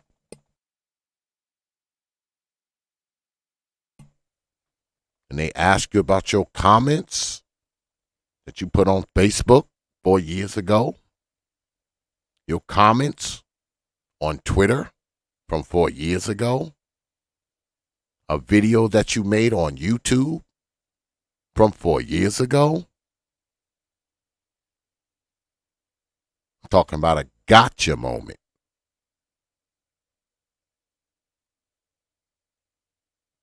But let's finish this out.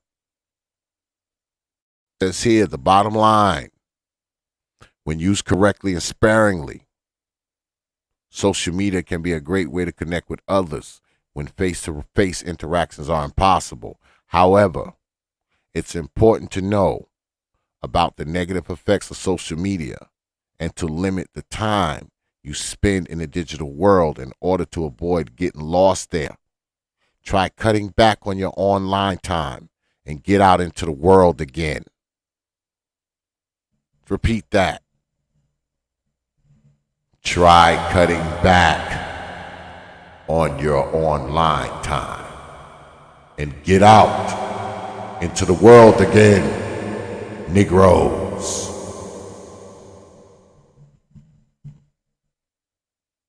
Very good advice. Very good. I'm going to put this in the chat too. This is from lifehack.org. Y'all know how we do it here. Don't just listen to me. Read it for yourself. Come to your own conclusions. All right. Read it for yourself. Come to your own conclusions, Negroes. Come to your own conclusion, Negroes. Don't just listen to me, because this is social media. I could be telling you anything.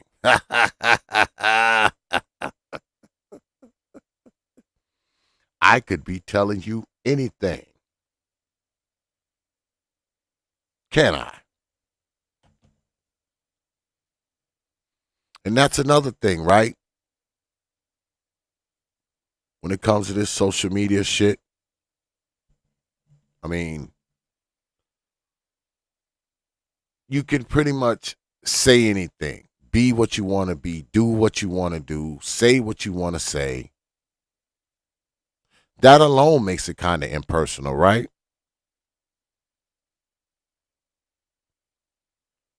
I often talk about how we get up here and we can pretend to be anybody, right? We're all millionaires. We all have mansions. We all have yachts. We all have helicopters, planes, 5 Mercedes, brand new. 4 of them we haven't even driven yet. They're just still in the driveway with 1 mile on the odometer, right?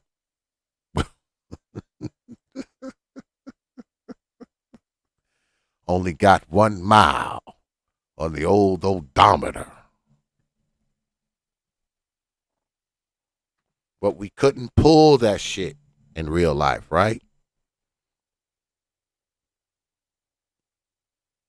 We couldn't be some Negro living in his mom's basement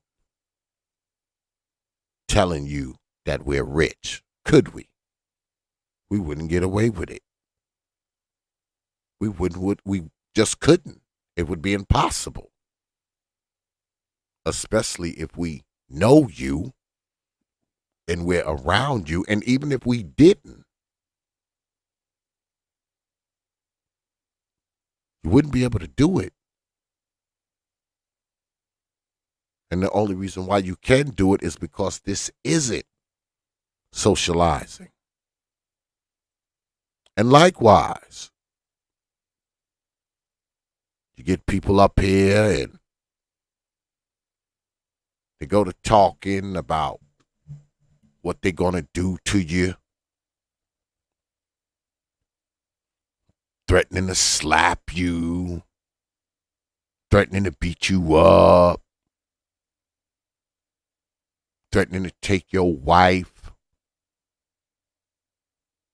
All kinds of shit Negroes say up here, right? Negroes say some of the most antisocial shit you can imagine up here. They're going to slap you. They're going to take your wife. They're going to kick your ass. They're going to kill you. They're going to knock you out. All this shit people say to you up here. Do you think most of these people would say that to you? People will come on a page, your page, and say it to you. Threaten you, call you all kind of names, and tell you what they're going to do, say fuck you, you know. Do you really think they would do that if they came to your house? You think a person could literally stand inside your house and threaten you? Would they do that? Are Negroes that stupid? Are Negroes that unaware?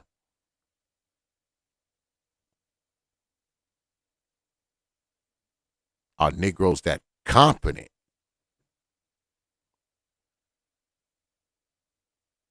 Well, they will literally be at your house, on your front step, in your backyard, telling you what they're going to do to you. Of course they wouldn't. Because more than likely, they would never leave that fucking premises.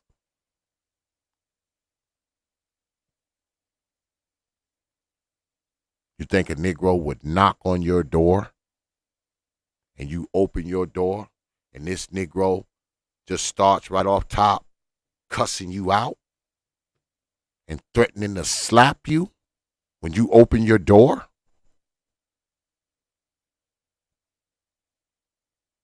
And they damn sure wouldn't be doing it in an open carry, stand your ground, castle doctrine state. Would they? But they can do it up here, can't they? They can do it on Facebook, can't they? On Twitter, on TikTok, on Instagram.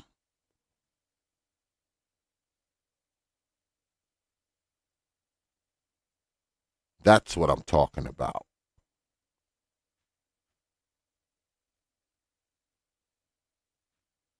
Because you got to have a certain type of decorum, right? When it comes to socializing. You don't walk into nobody's house yelling and screaming and threatening people and calling people out. Whose house do you walk in and do that in? Not even one of your closest of friends.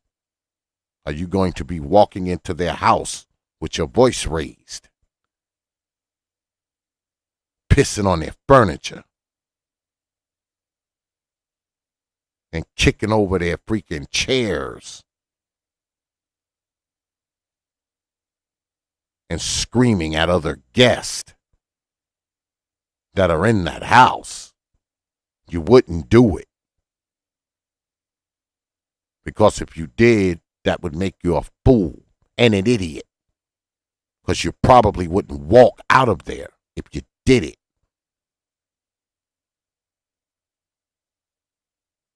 But you can do it here, can't you?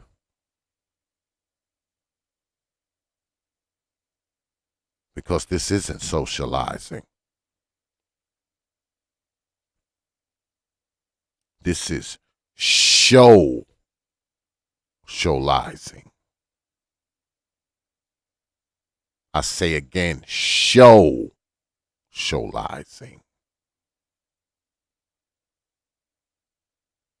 Everybody puts on a show. Everybody's tough. Everybody's real.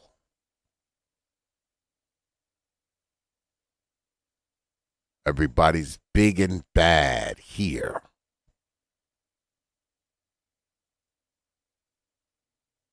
Because on here, nothing can be enforced. Not even baseline respect can be enforced here.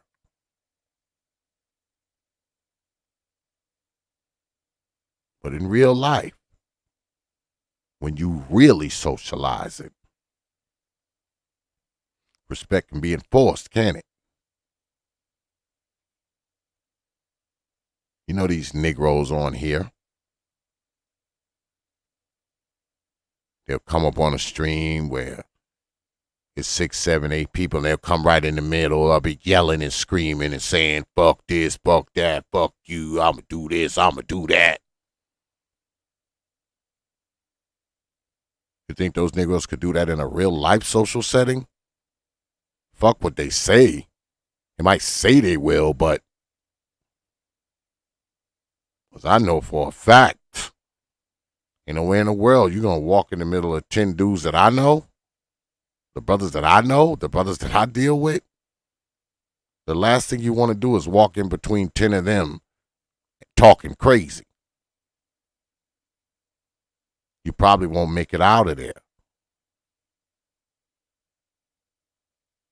Especially at one of their houses, including mine. Including mine.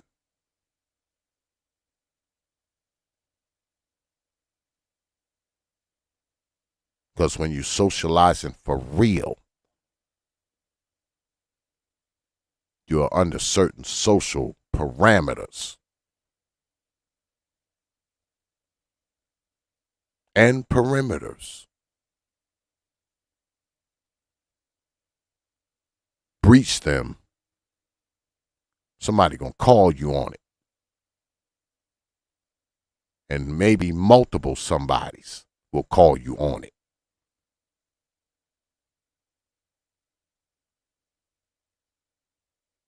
Because I know if I was at somebody's house and some Negro walked up in there yelling and screaming and going on, especially if this one of my close associates or my folks, you wouldn't have to just deal with them, man. You'd have to deal with me too.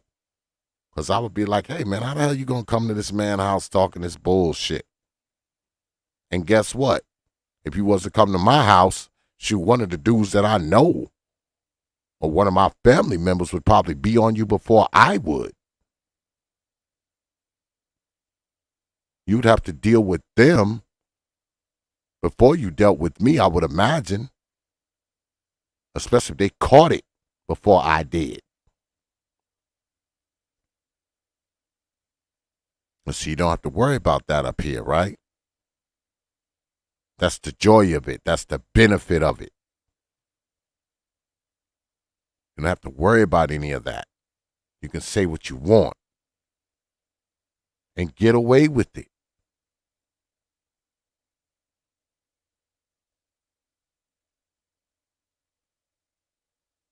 And you can get away with it over and over and over again.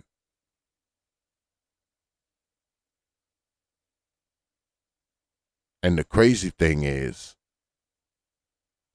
these antisocial people that are on social media, they wonder why you don't want them around your shit.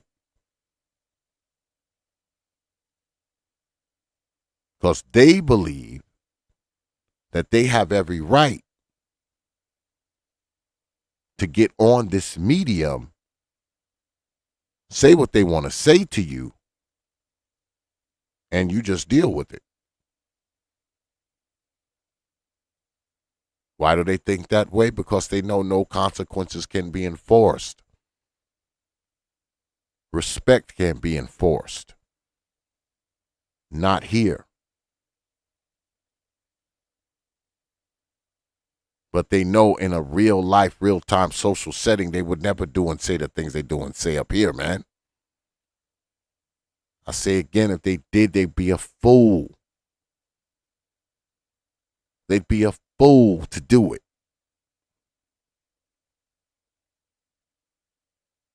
Social media has emboldened people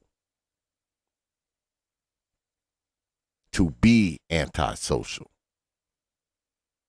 to be uncivilized.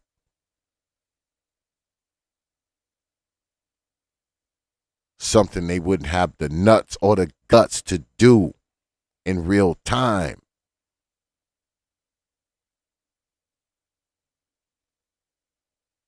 Because let's be honest, half of the stuff that gets said up here, I've only heard it here.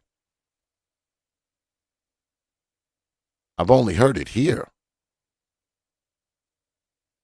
Where people threaten folks' lives and talk about what they're going to do to them, and they're going to kick their ass, and they're going to slap their wife. Shit like that. You actually think you could stand in front of a man and tell him that shit? Actually think you could get away with it? Actually think you could stand in front of a man and threaten his damn life without ending up shot your damn self?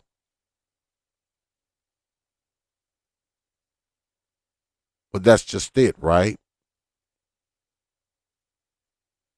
This is the only place they can do it. This is the only place they can get away with it.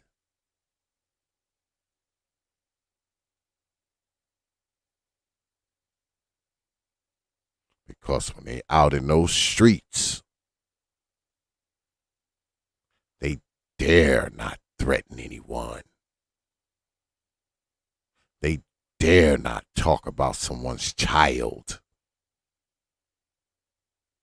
or their wife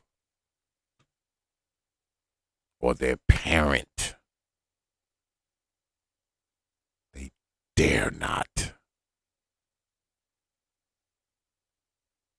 But here that shit flows off their tongue, boy.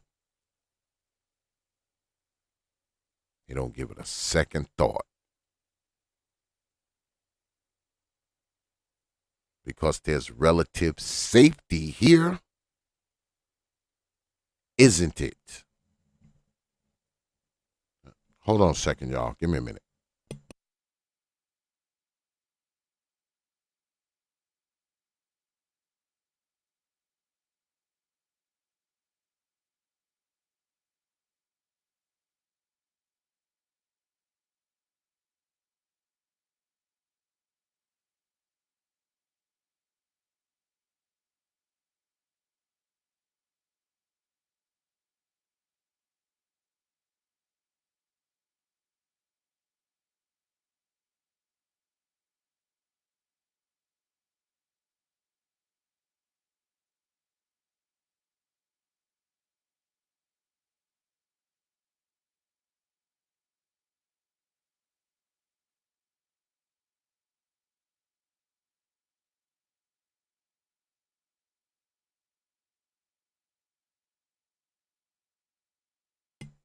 All right, y'all, I'm back. But yeah.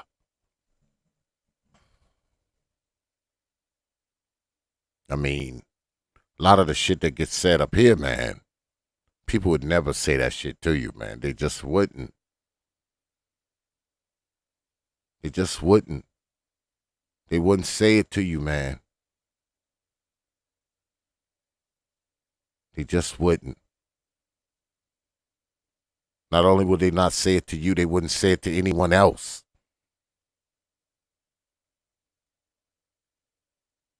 They wouldn't call you out.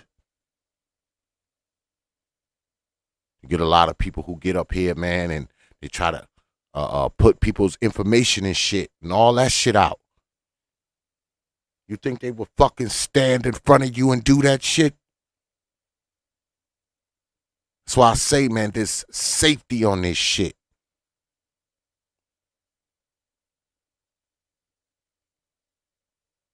There is safety here. You can do whatever you want. And there are no consequences. The only consequences is trying to do something through the medium itself.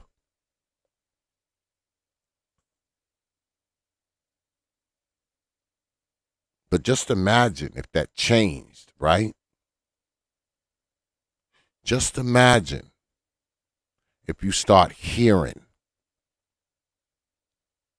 about these people who make material and threaten people's lives and threatens people's children and all that kind of shit. What if you look up and these motherfuckers start disappearing?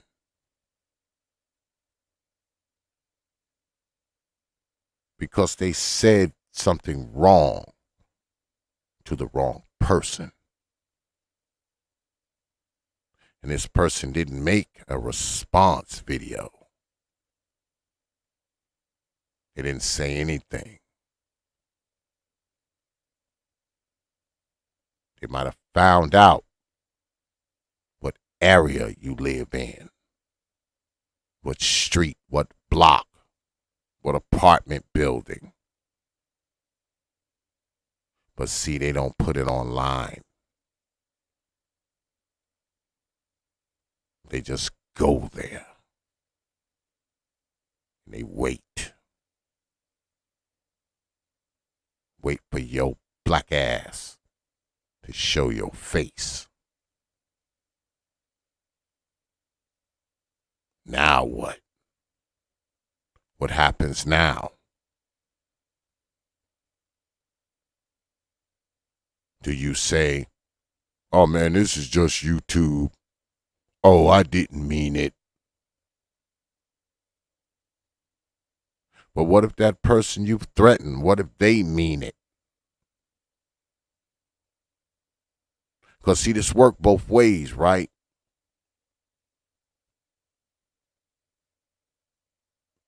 Because it's just YouTube to you, but Who's to say it's just YouTube to them?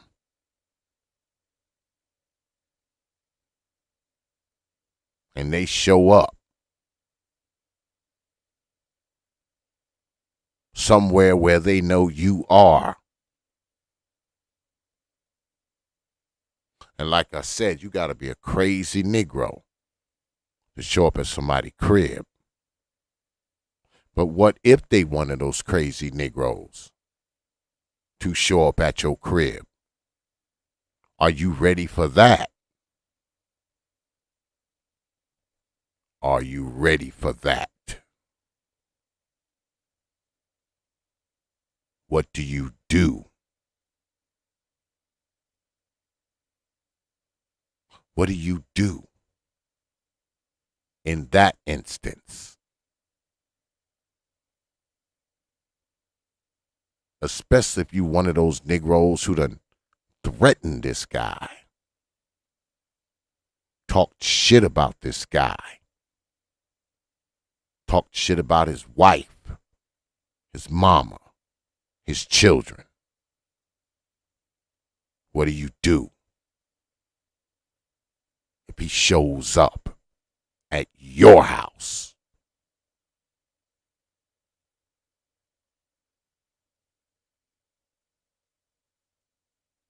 And likewise, if you're the crazy Negro and you show up at somebody's house, what do? You knock on their door, they open that door and put that 50 cal in your face. Now what? Now what? They stick that 50 cal in your face and be like, what are you doing here, Negro? Talk fast. Now what?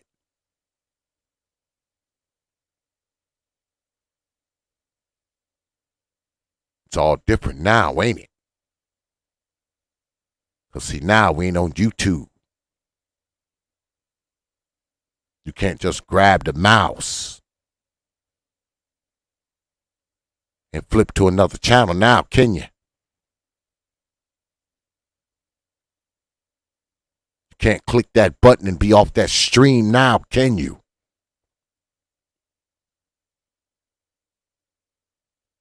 Can you?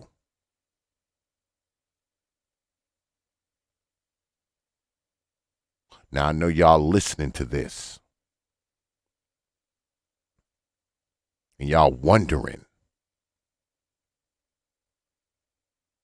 why so dark all of a sudden. This stream has gotten intensely dark all of a sudden. This is Dark Exodus. And I want y'all to understand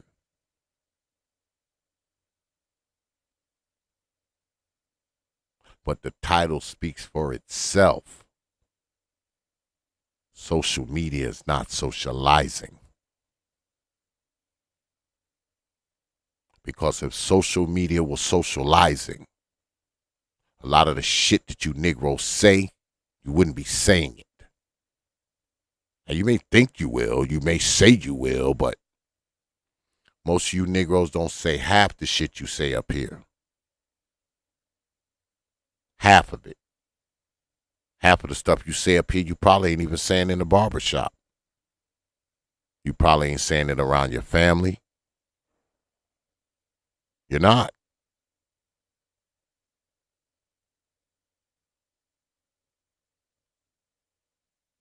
Probably some of it.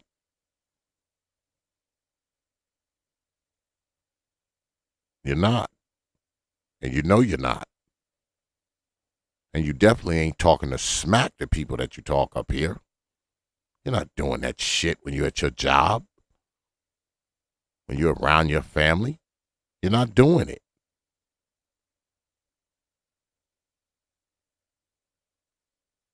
See, social media is a lot different than socializing.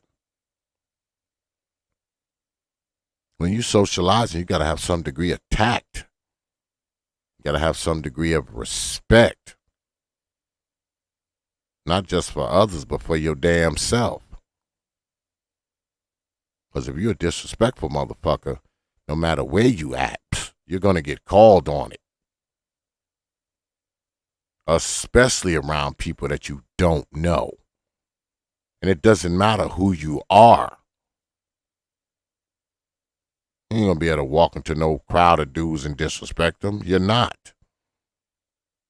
You get your ass shot is what'll happen to you. Your ass will be shot.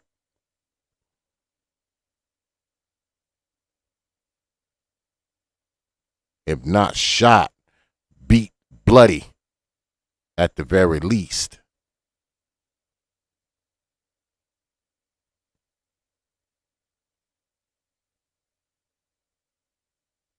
But social media has given a lot of people power. Power that they never had before. Number one, the power to have people listen to them.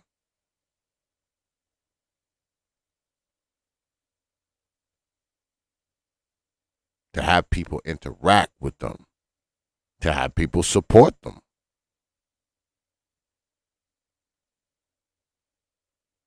Many of us, we never had this many people listening to us at one time. Whether it's 1, 10, 100, or 1,000. Many of us have never been in these predicaments before. So we've gained a degree of power. There's no ifs, ands, or buts about it.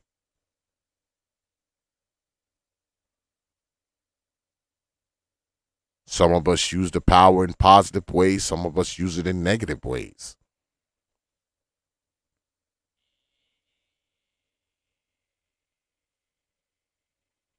But that's what media is all about, right? Talking to other people you wouldn't talk to normally. A lot of you folks is in different states. You in California, you in Washington State, you in New York, you in Florida, you in Georgia, you in New Jersey. If it wasn't for this, I wouldn't be talking to you Negroes. How would I be talking to you? I don't have your phone numbers.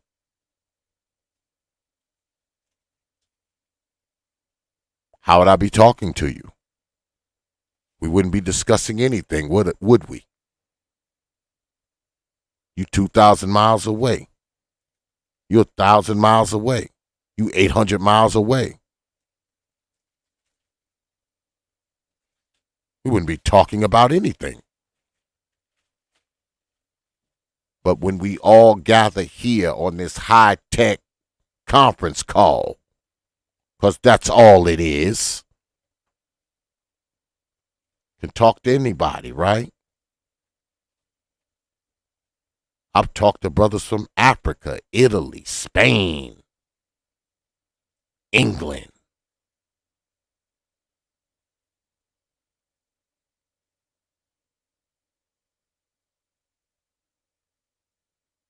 I wouldn't be able to talk to those people any other time, huh? How would I be talking to somebody from Spain that I don't know if it wasn't for this? Right? If it wasn't for this.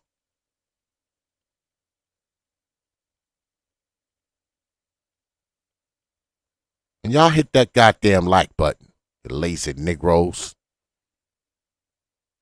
In real life, I wouldn't have to get you to hit the like button. Because I'd be standing in front of you and I could tell whether or not you liked it or not. Because I'd see your faces. I'd see your body language. I'd see your mannerisms.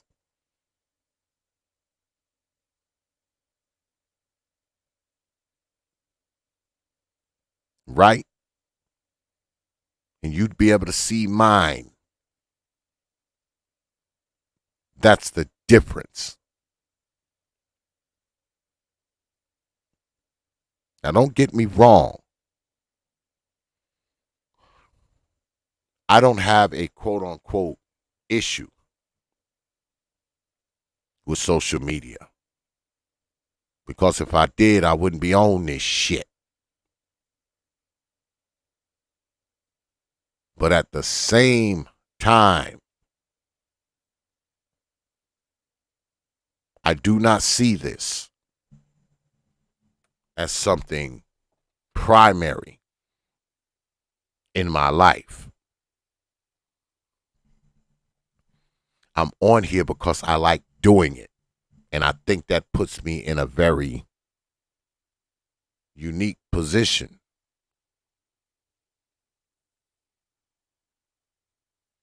Because I never came on here because of money.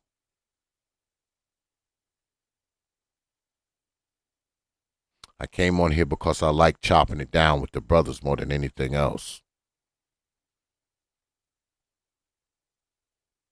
Because to be honest, I made way more money in radio than I do here. Way more.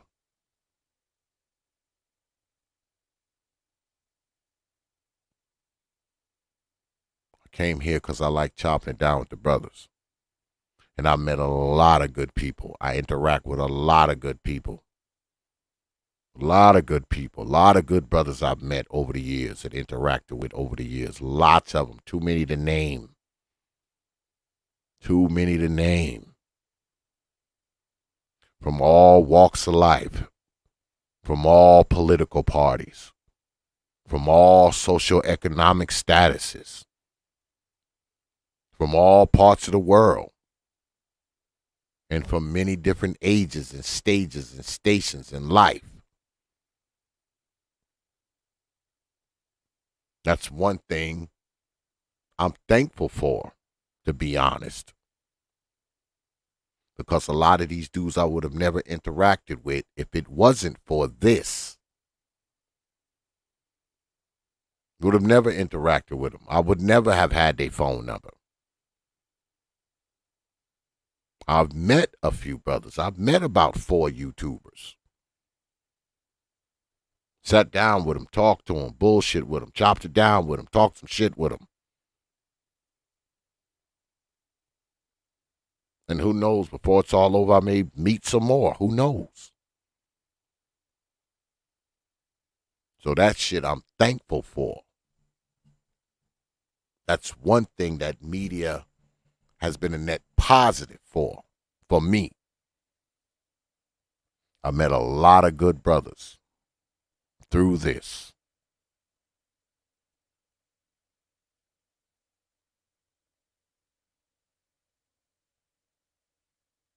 But make no mistake,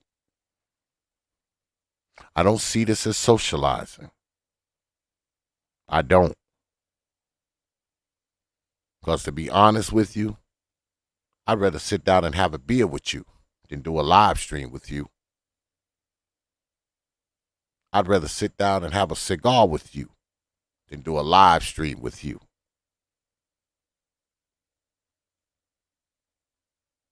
Shit, we'll probably have more to talk about. Because usually up on here, everything is quote unquote media related. I mean, of course, there's some social shit that you hear on here.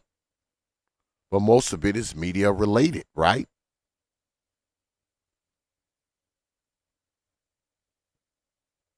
And I read y'all the 10 crack commandments. The 10. What's good, brother Citizen Lou? I see you up there, man.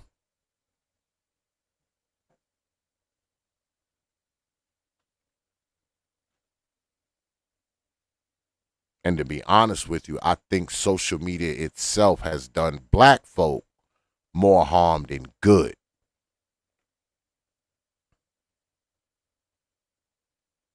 I don't know what the number is. 60-40. Could be 51-49. I don't know. But I think social media has done black folk more harm than good. Now, I'm not saying it hasn't done black people any good. Now, I'm not saying that at all, but I think it has. I think social media has crippled black people to a degree for the simple fact that it has put some of us black people into Never Never Land, right? It has allowed people who would normally have to grow up not have to grow up anymore. It has put us in a situation where people who normally would keep some things to themselves, and now they show everyone. And a lot of the shit that they're showing everyone, we don't need to see. We don't need to see a 400-pound woman in a thong bikini. Yeah, we don't need to see that. We don't need to see little kids running around cursing and using profanity with precision. We don't need to see dudes committing crimes. We don't need to see children getting beat. We don't need to see women twerking inside of a house that's filled with garbage. I mean, I can go on and on till I could go on till next summer talking about the stuff we don't need to see. All right? I think there lies the problems with the quote unquote social media. Because social media has allowed many of us to display a lot of antisocial behaviors. Social media has made those things visible. Things that you normally wouldn't see. Things that you normally wouldn't witness. I say again, social media has allowed people to display a lot of antisocial behaviors. There's no ifs, ands, or buts about that.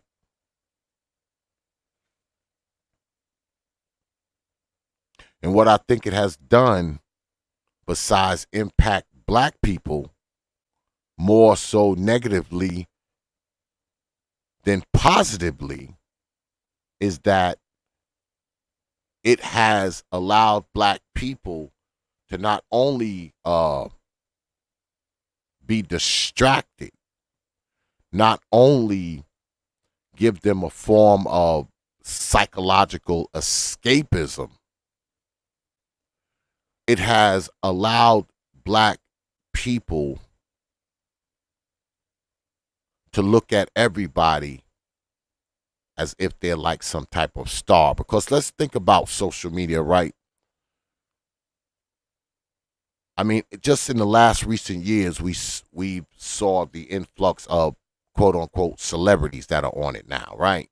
You got celebrities that's on YouTube that was never on YouTube before. You got celebrities who are on Facebook who was never on Facebook before. These social media outlets used to be for what? The rank and file people. Not the TV stars and the movie stars and the athletes and just the regular rank and file people like us, right? If you wanted to pedestalize someone, people usually pedestalized movie stars and TV stars and athletes and models. And now, though, anybody can be pedestalized.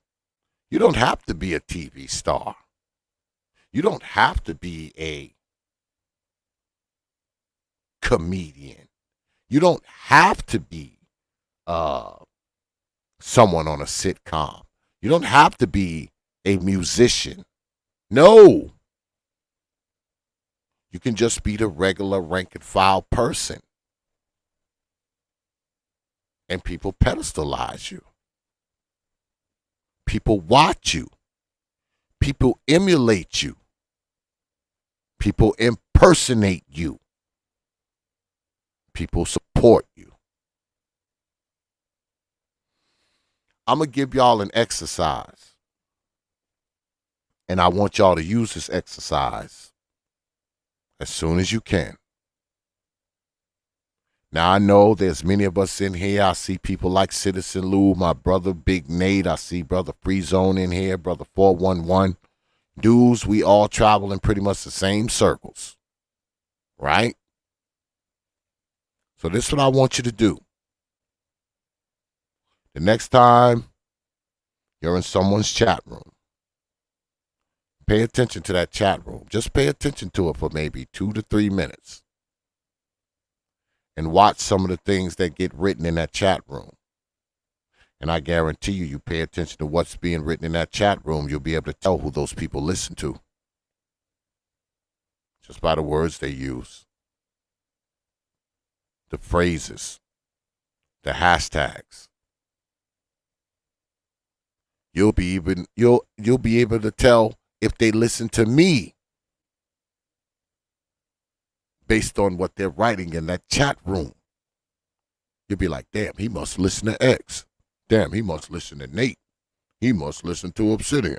He must listen to Bernard. He must listen to Supreme. The next time you are watching a stream, look at the chat room. You can tell who people are listening to. You know why?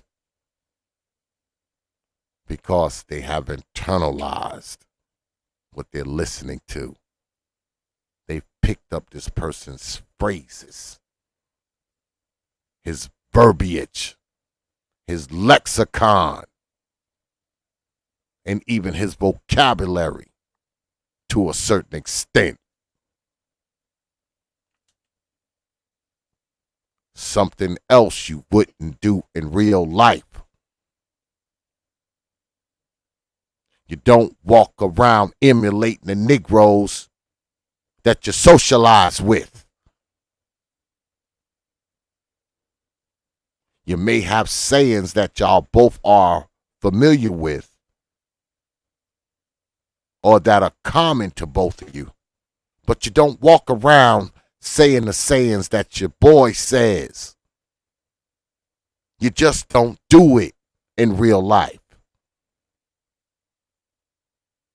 But somehow, we do it here.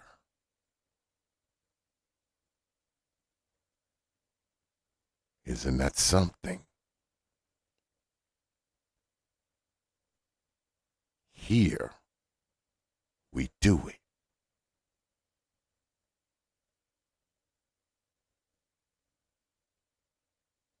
Because this social media shit at times has a bigger impact on us than the people who are really in our lives.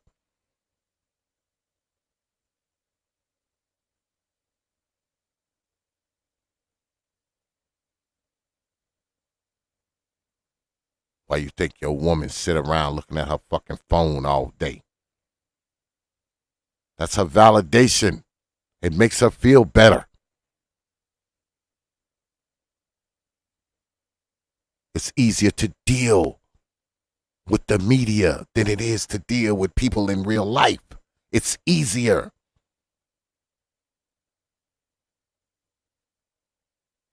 Because you can actually get a chance to pick and choose what you want to deal with and what you don't want to deal with.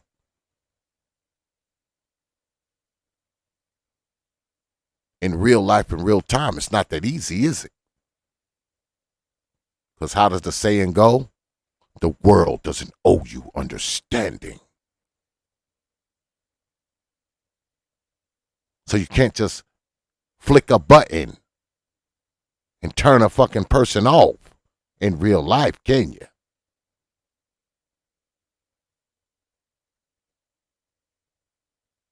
Shit you don't want to hear, you can't just turn the volume down.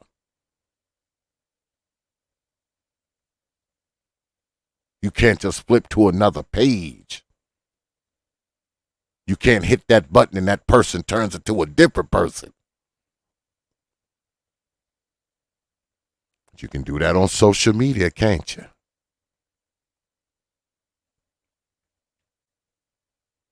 Social media is easier than socializing.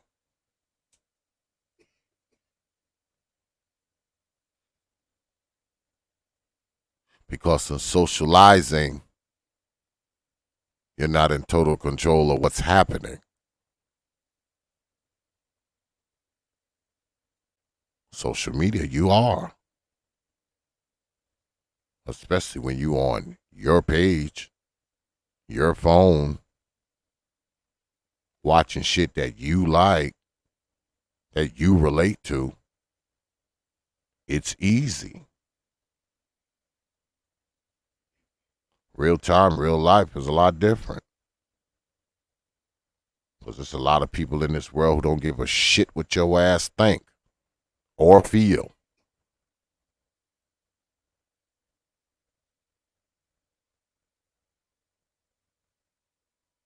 Because see, socializing works better when it's natural.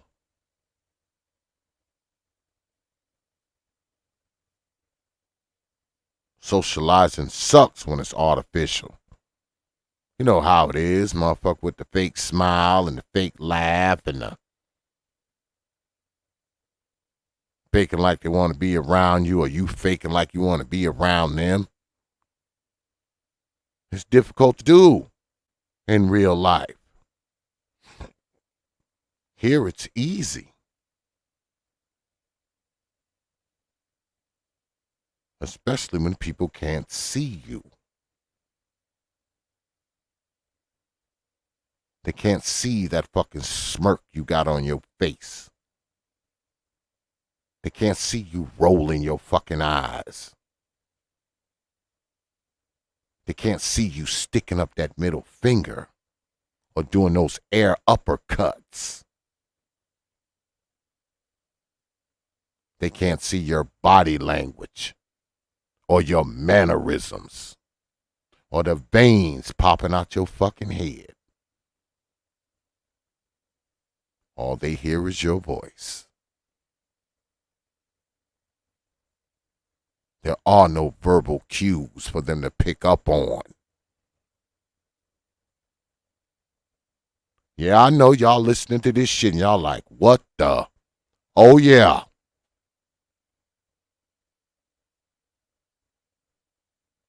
But I haven't seen one of you niggos write you lying in that chat room yet. And I've been talking for 2 hours and 40 minutes. Not one person has said, X, you lying. I wonder why.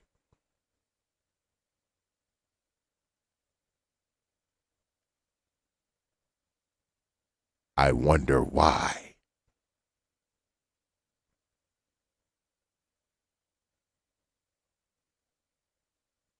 But I know.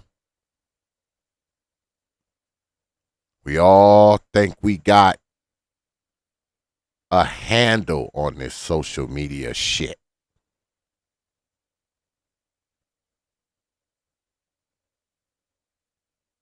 We all think we got control over this shit. Not realizing that these white folks can pull the plug on our black asses whenever they want. Whenever they want. Notice we got this thing talking about our page. Oh, you on my page.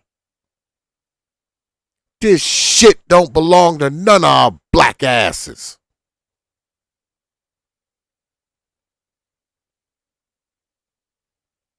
These white folks just let us think it belongs to us.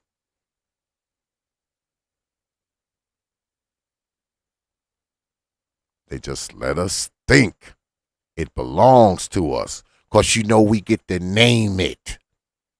We get to name the titles and put a nice graphic on our opening page, and they let us think we own it.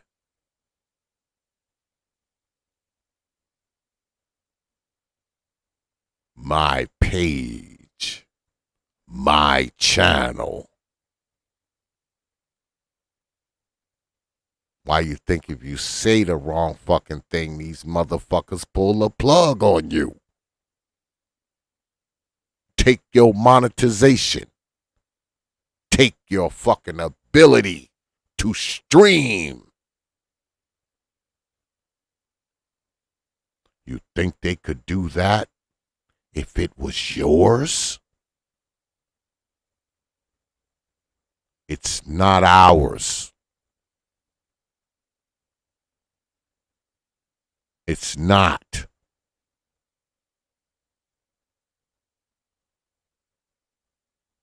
They can yank this shit away from us whenever they want. And that's on any fucking platform. Not just this one. You hear people all the time talking about Facebook jail. Oh, I'm in Facebook jail. What? Facebook jail? Really?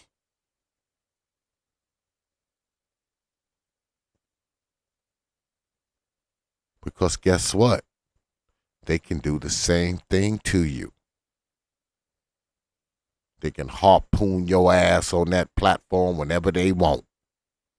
They can harpoon your ass off of Twitter, harpoon your ass off of Instagram, TikTok, whatever else you're on. They can harpoon our black asses off of here whenever they want. All you gotta do is do enough of something that they don't like. No one has to report you. No one has to flag you or copyright you. Google, Twitter, Facebook, TikTok. They will pull your ass down on their own if you do something that they don't like.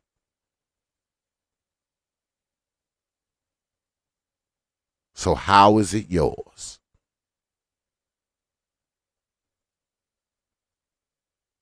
How is it yours if they reserve the right to do that to you? Because if it was really yours, no one could stop you from doing or saying anything, could they?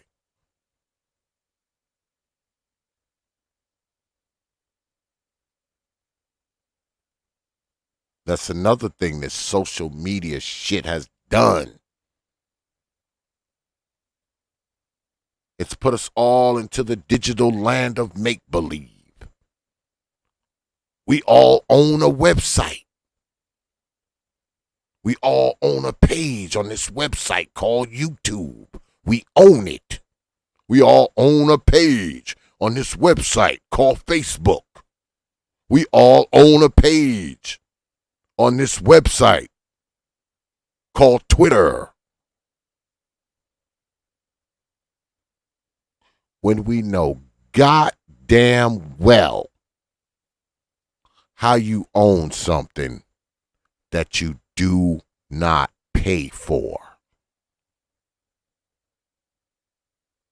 Think about that.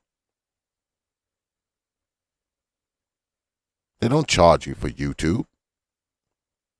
Unless you got like YouTube Premium or something. They don't charge you for Twitter.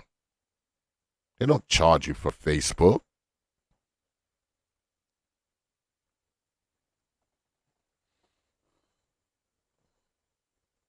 So how do we own something that we do not pay for?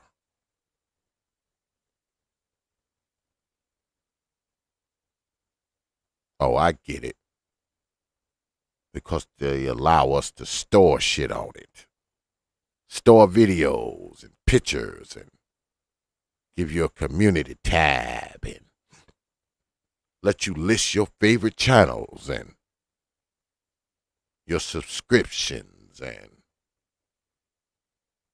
that makes it yours.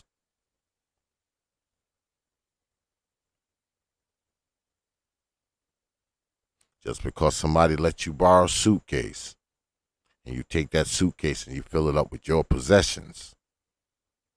Yeah, the shit in it is yours, but the suitcase is still theirs.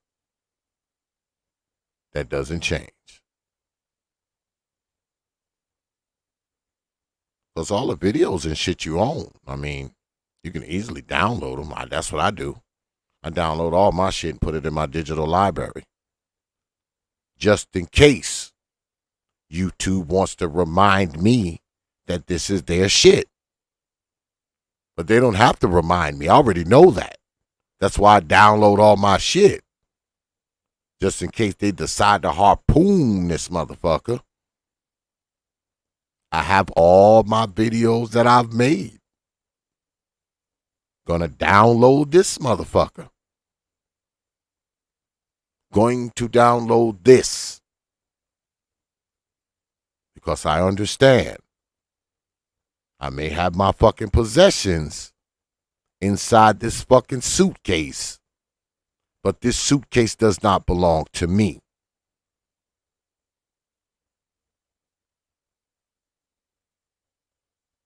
And if they ever decide to take this suitcase back, I'm going to make sure my fucking possessions are out of it. You understand, Negroes? This is why I talk the way I talk up here. This is why I say the shit I say. Because this is what I think about media.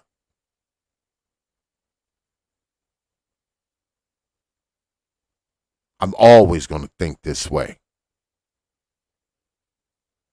And the only fucking really good thing about this media shit is the brothers that I get to interact with.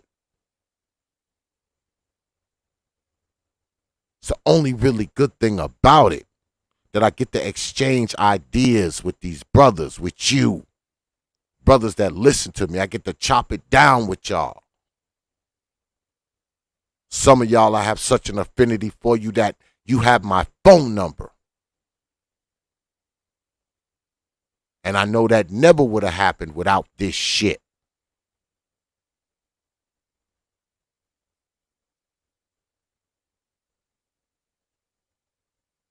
And I'm glad that I can call you and you can call me and we can chop it down and talk about everything except this YouTube shit.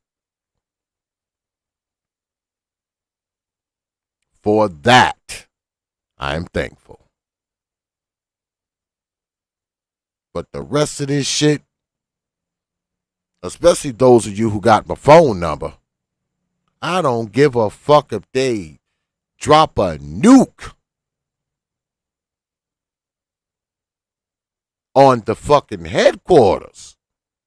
I could care fucking less. Because I would just pick up the phone. Brrr, brrr. Hello? Yeah, man, what's up, man? It's X. You heard they dropped the bomb on YouTube, right? Oh, shit, they did? Yep.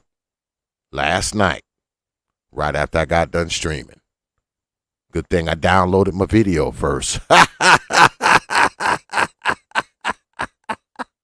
I'm glad I was able to download my last stream before they launched a missile at that motherfucker. That's how I would look at it, man. Like, you know, and I've gotten a lot of fucking heat because I say these type of things, but I mean, I don't know what else to do. That's what I think of it. I mean, I'm just honest. I'm being honest with it, man. That's what I think of this shit. It's what I think of it. I'm the same person that when they demonetized me, I made a commercial and told them to kiss my ass and meant it too. Yeah, and I meant it. And still got that commercial on deck if they ever do it again. It's not like I got rid of it. If anything, I probably make an updated version of it.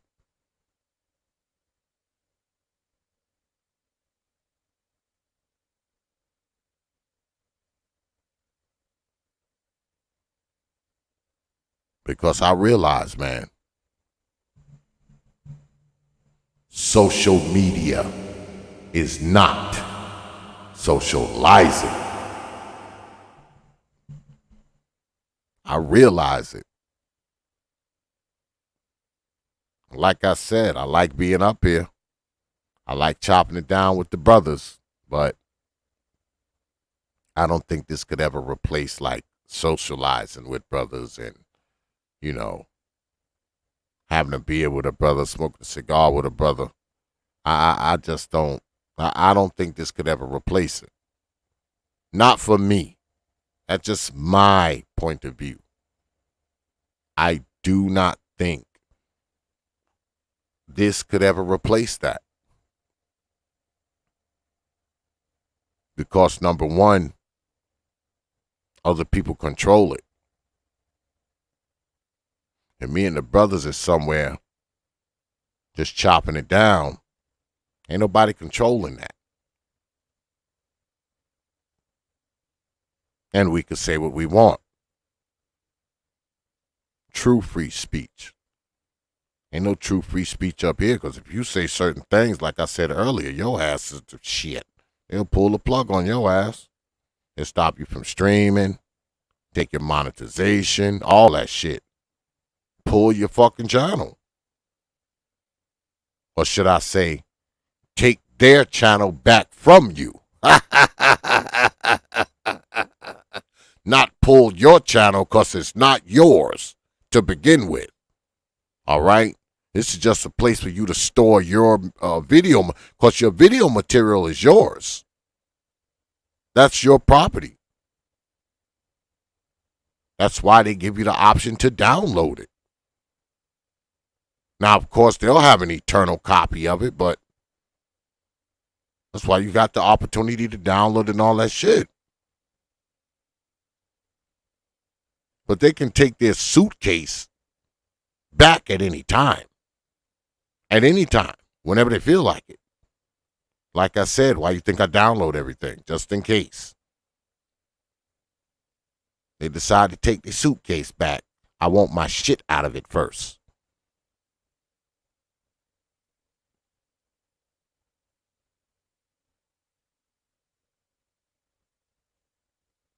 That is why I think the way I think about the social media shit. And I say again, I think it has had a somewhat of a negative impact on black people. I do. It has allowed us to be, now don't get me wrong, it's allowed us to be creative.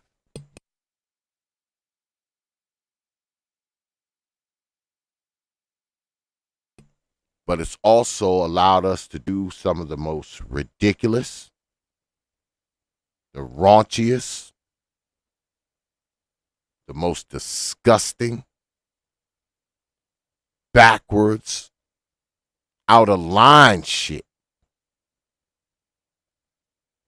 It's allowed us to do that as well.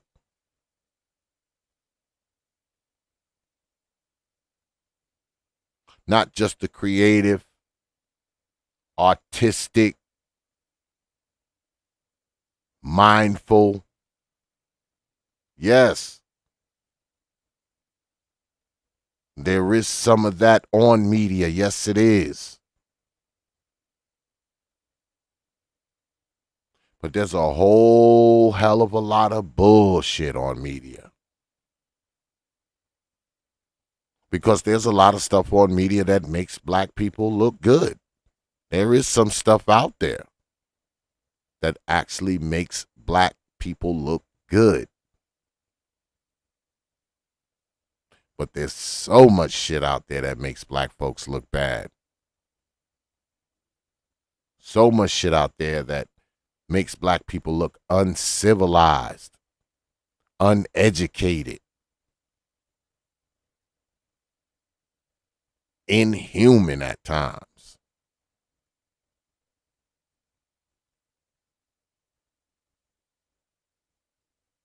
And a lot of this shit you wouldn't see if it wasn't for social media. I think social media influences a lot of this shit.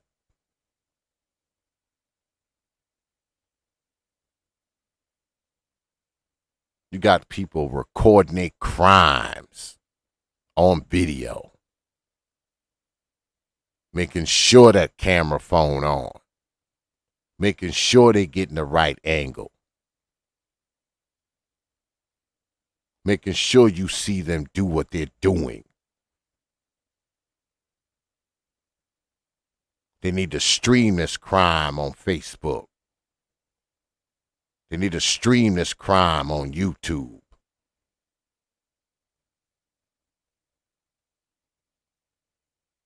And you're trying to tell me that this social media shit hasn't influenced some of this stuff?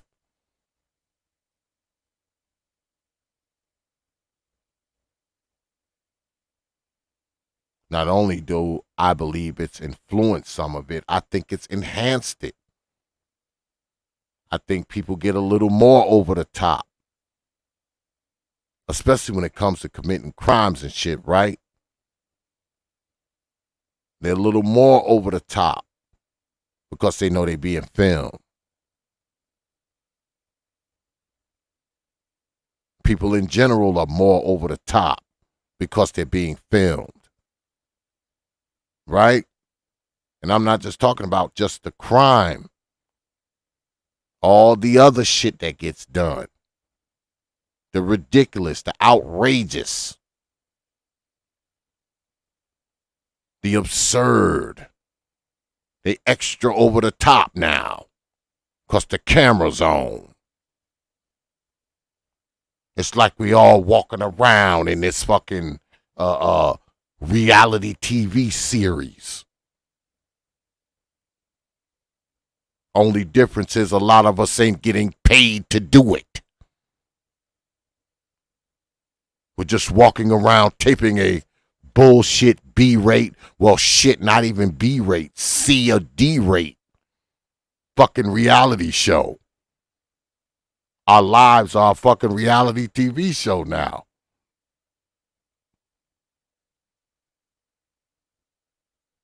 It's the craziest of things.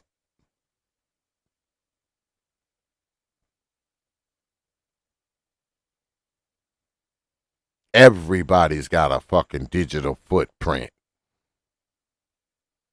Everybody's got a podcast. Everybody's got a YouTube page. Everybody's got an Instagram. Everybody's got a Twitter. Your grandmammy, she's 65. She got a Twitter. And an OnlyFans.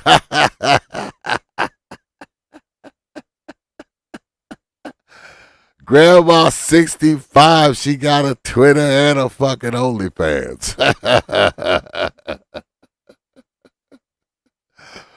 Fucking grandma butt naked on fucking OnlyFans and shit. This is what it has led to. This is what it has come to, folk.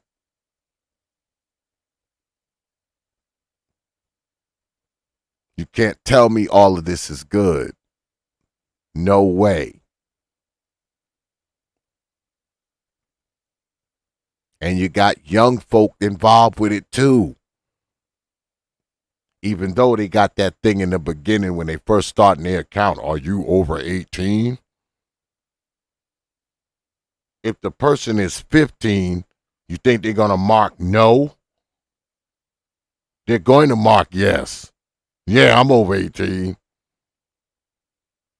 Fucking kid is 12, 13. They got a fucking Facebook page. They got a Twitter. They got a YouTube. And probably an OnlyFans too if they can circumvent the age restriction.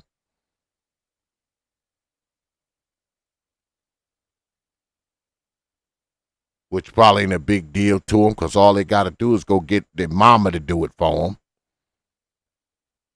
Because guess what? Mom got a Twitter, Facebook, Instagram, and OnlyFans too. Yeah, mom's got one too. She can't wait for you to set up yours. Because she need to compete. Can't have her teenage daughter getting more likes than her, right? More subs than her. More follows than her. More comments than her. Right?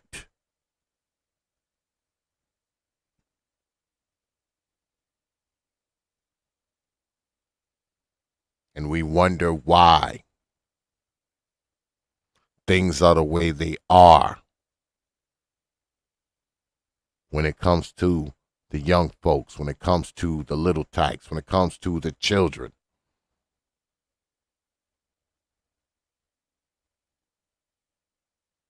They're being raised in the age of media, man.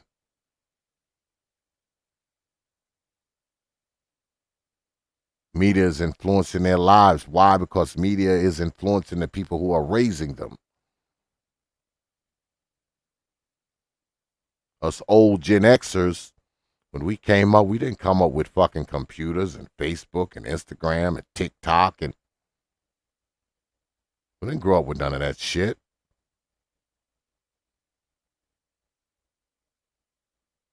We grew up around radio and television. That's it.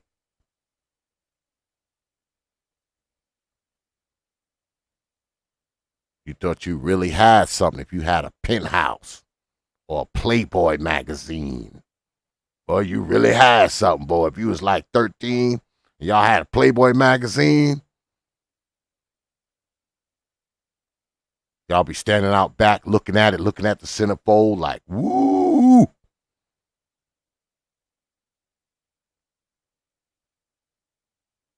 That was the extent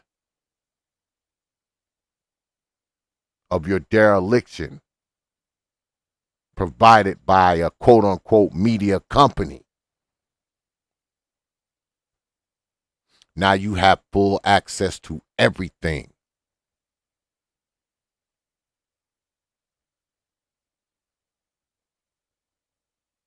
Kids can pull up full triple X movies on their phone if they want to.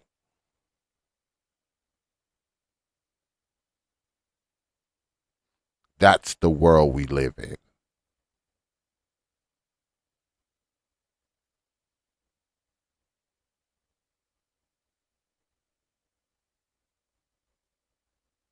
Because nowadays,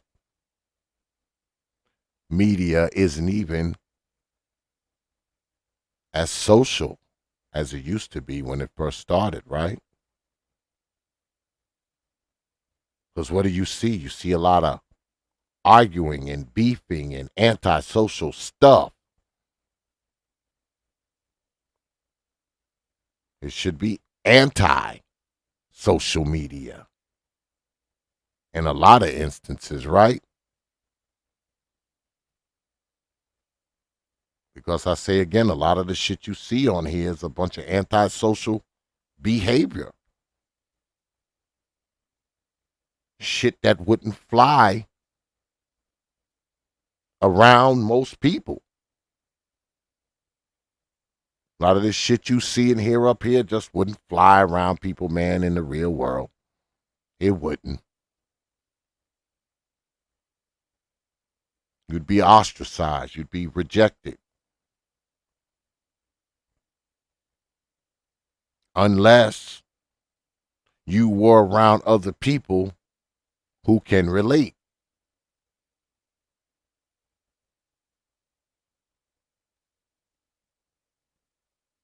You couldn't be the only person in a particular group doing this, doing that.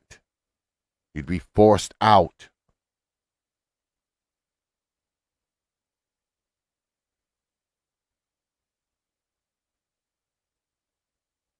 Because the difference between social media and socializing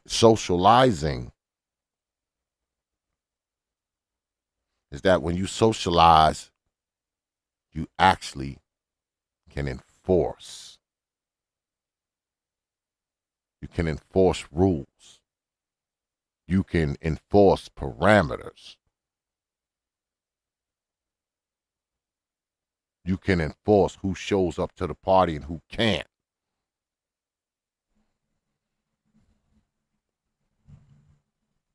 You can enforce behaviors. You can enforce who's in and who's out of said social circles. That is the difference. That is why social media is not socializing.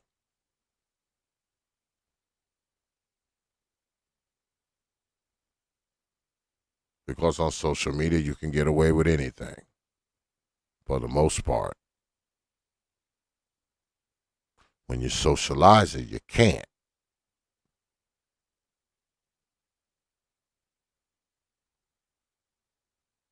Because when you're socializing, there's these unwritten rules.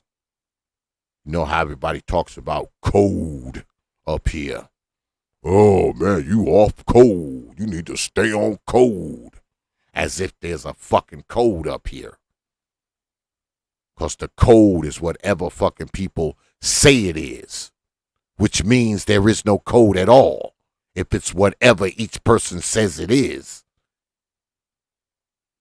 Notice you can never get anybody to fucking explain it.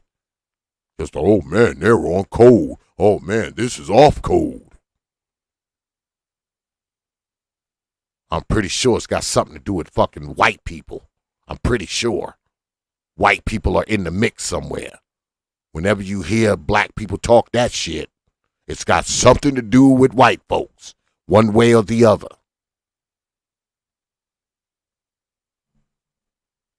But in real life, you do gotta stay on code, don't you? There is a code. I don't know if it's the same BS code that they claim to have up here. But the main part of that code is you don't walk into a group of dudes and disrespect a bunch of people. You don't walk into the middle of the dudes disrespecting nobody. Whether you know them Negroes or not.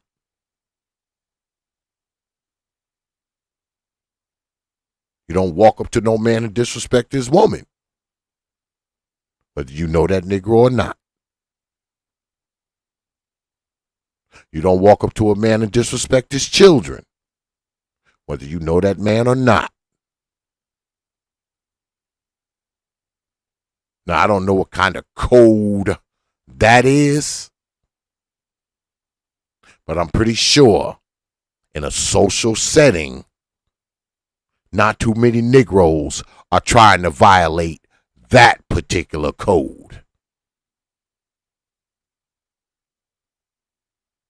Because I'm pretty sure whichever Negro does violate those particular codes in a social setting probably find themselves on the business end of very bad actions. I'm sure they do.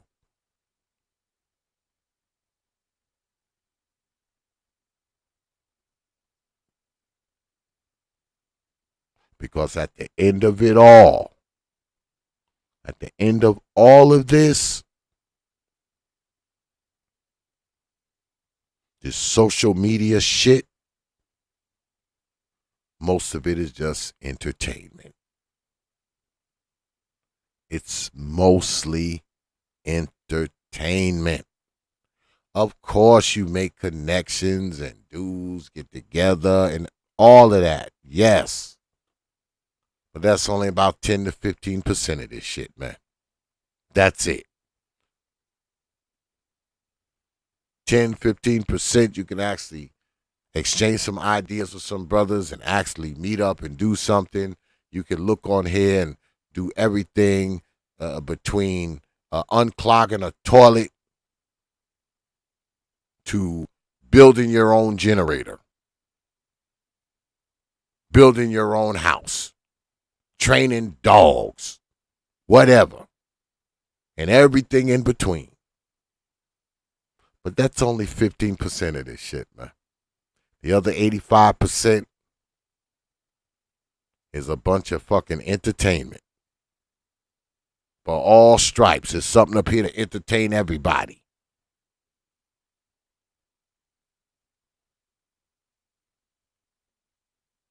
It's all fucking entertainment.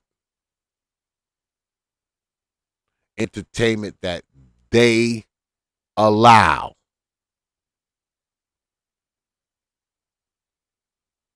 Because whatever they don't allow, you don't see.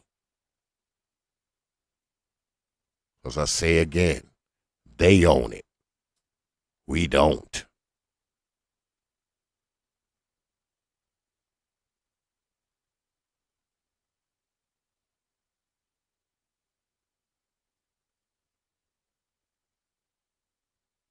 Because we all know what it is, man. There was a time on YouTube where the only thing you saw on here was fucking cats playing the piano and fucking dogs riding surfboards.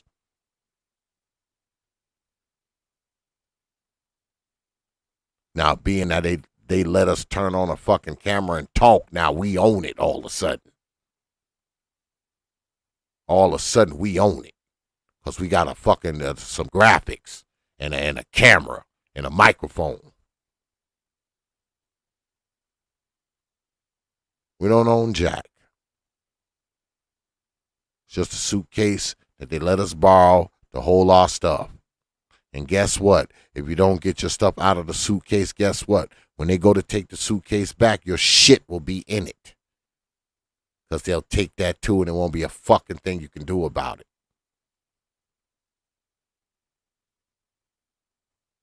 That's why videos that you don't like, they fucking take down. There ain't shit you can do about it. Except try to appeal it. If you blow the appeal, guess what? It's over. Ain't a damn thing you can do. Because you don't even own that now. Now you don't even own that.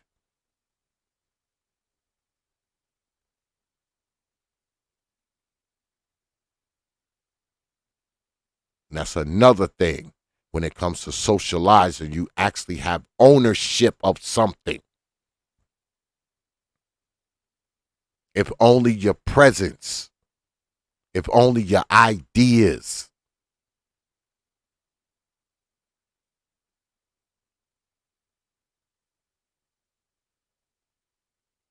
In real life, whatever you bring to a situation, you can take it back with you.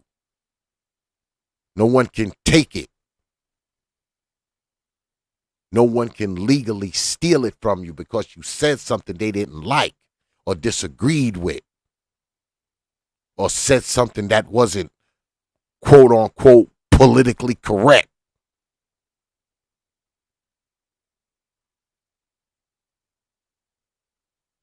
In real life, you still get to leave with your shit that you built, that you made, that you created. Even if people don't like it, it's yours. You get to leave with it. You come up here and work days, weeks, building graphics, dealing with audio, editing, rendering. All right? You spend all that time and you put it up here, they could take that shit away, snap of a finger. Work that you put in. Hours, days, weeks. Making it look just right. Making sure that audio is just right, making sure that editing is just right, making sure those effects are just right, making sure those transitions are just right.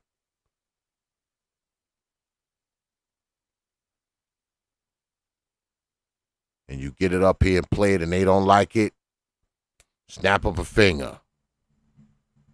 It's gone.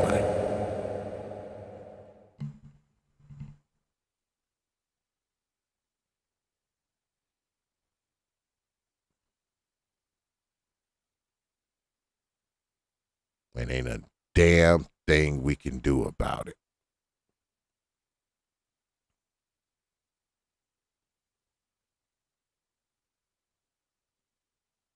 And I think we forget that.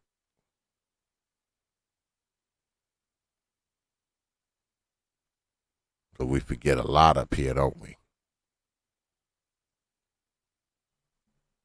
But I think the main thing we forget is like the title says, we forget that social media is not socializing.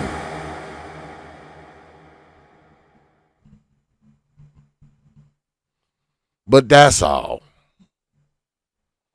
We're going to go ahead and wrap this up, man. We had like 3 hours and freaking shit. We had 3 hours and 18 minutes? Yeah, man. God damn. I didn't even mean to go this long, boy. I get the ranting, y'all. I get the ranting on you.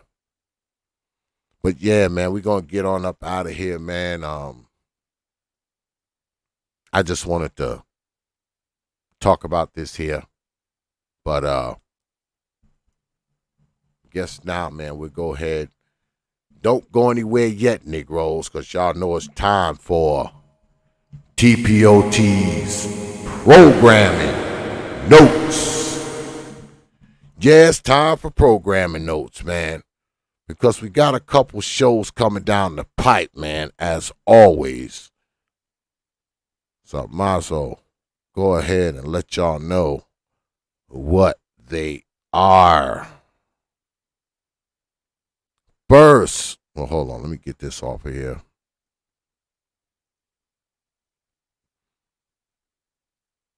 Tomorrow, we right back at it, man. And tomorrow, the one and only Brother A Truism will be here.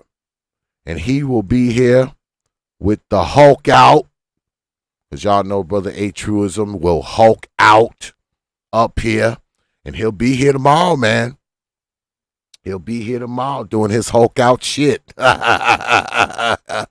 You know, Brother A Truism, that's my dude, man. He will Hulk out. And tomorrow, it's A Truism. The Hulk out on the weak minds. That's right. The Hulk out on the weak minds. So yeah, man. Catch us here tomorrow, man. 9 p.m. Eastern time, right here on the T.P.O.T YouTube page. You Negroes know. I'm actually looking forward to it, man, because I know he gonna come out here wilding the hell out. And guess what? I'm going to let him do it. So I will see you Negroes tomorrow on that one. But also Saturday, I actually have a show in the works. I'm still waiting on some responses. I got one response already. I'm still waiting because I'm trying to put something a little special for y'all. Something that's gonna probably gonna piss a few people off, which y'all know I don't give a shit about that. But yeah, I got a special show that I'm trying to fix up for you Negroes. I'm halfway there. That's why I'm not mentioning it. You know, I don't want to mention it because I haven't put it together yet. Now, once I get it together, y'all will see the thumbnail and y'all will see, you know, what we got going on and all that kind of stuff. I just don't want to say nothing until I get my response, or should I say my responses. I still got a few more responses that I'm waiting for. All right? Got a few responses that I'm waiting for, and I'm going to have a nice show for y'all on Saturday as well. But I appreciate everybody coming out tonight, man. As always, man, you could have spent your Wednesday night anywhere, man. You decided to spend it here with us.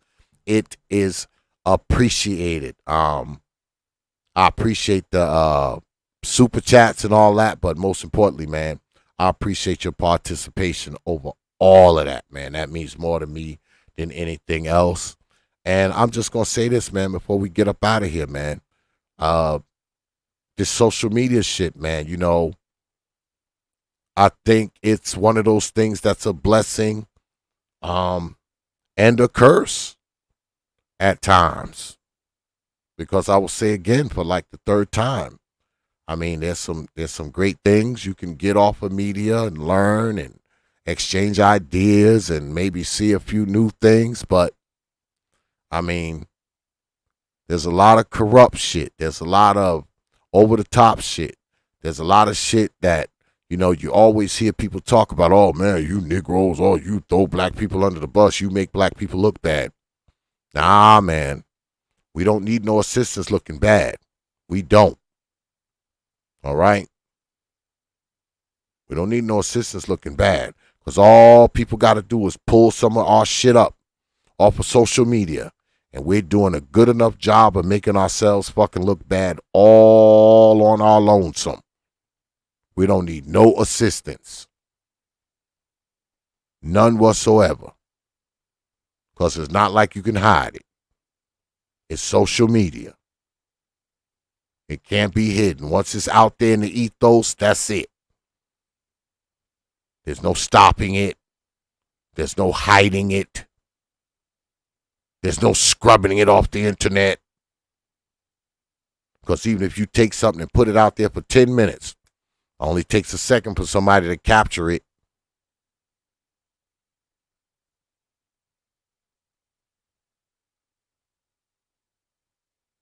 And I'm not one to try to monitor what people do on here. Do whatever you want. Do whatever you like. But just remember, that goes for everybody else too.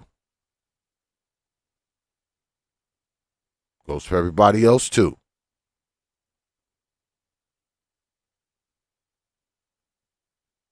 Because that's one thing that social media and socializing have in common, right? You're allowed to do whatever you want to do. No one can really stop you. Except the owners of the platform, of course. They can harpoon your shit. But no one can stop you from saying what you want to say. You have the freedom of speech. But the only difference is, in real life,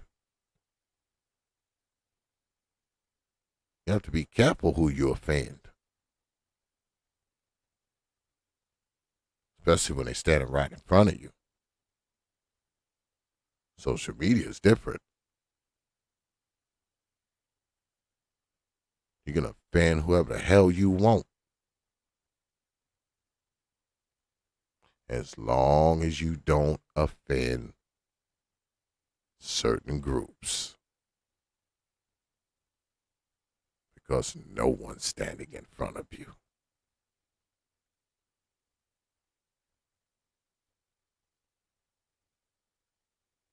But that's all. Once again, man, I appreciate everybody coming out tonight, man. I will see you Negroes tomorrow, man. You know, we're going to throw down Brother A. Truism will be here hulking out, and it should be a good night, man. So, with that,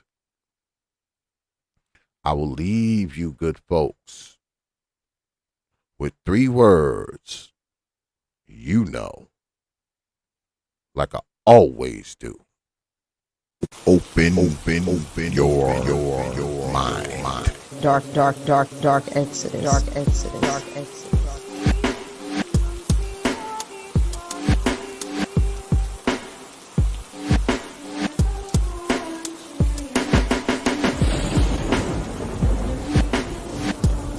The protester. Dark Exodus.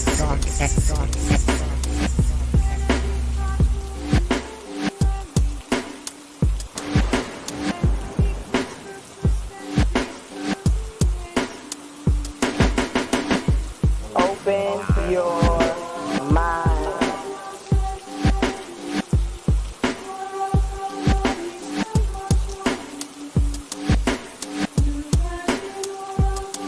You know.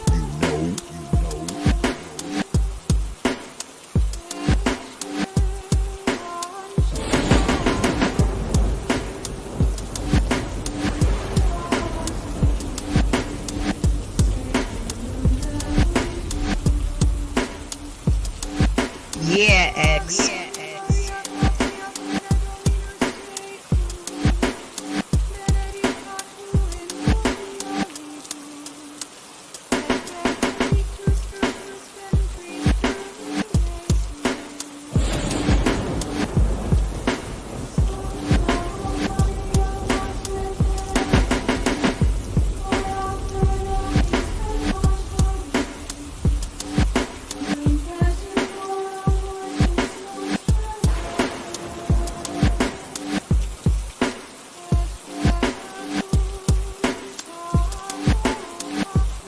You know.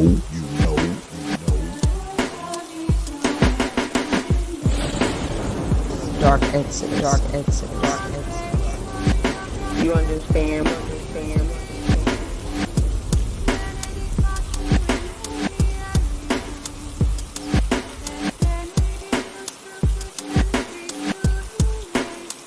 Yeah, X.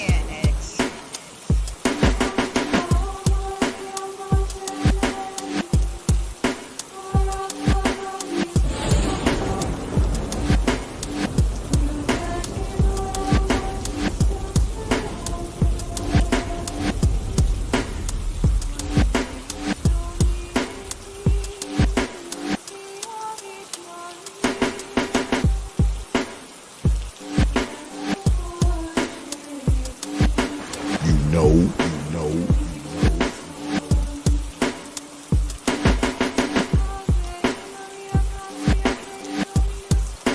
You understand?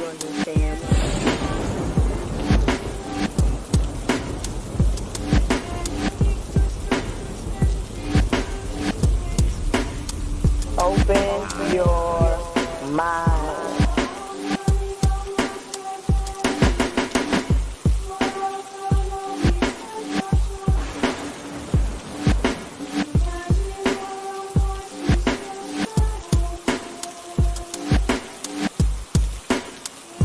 Dark Exodus. Yeah, X.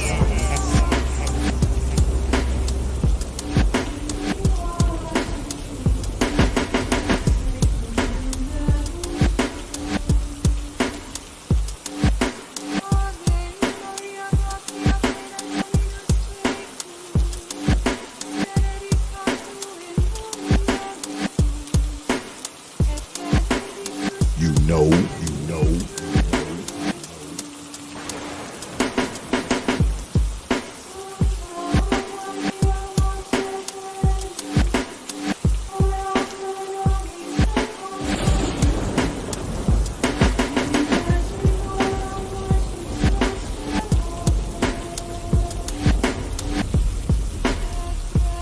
You understand?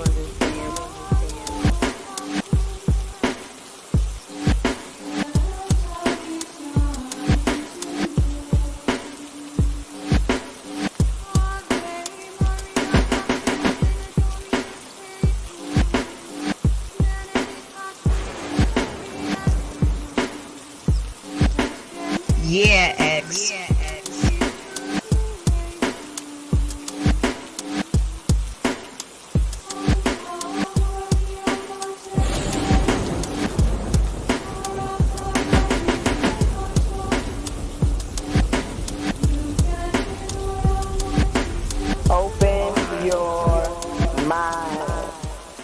dark exodus, dark exodus, dark exodus, dark exodus.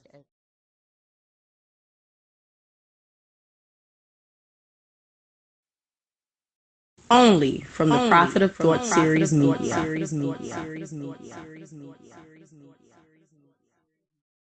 You know, you know, you know, you know, you know. Open your mind, open your mind, open your mind, open your mind, open your mind, open your mind.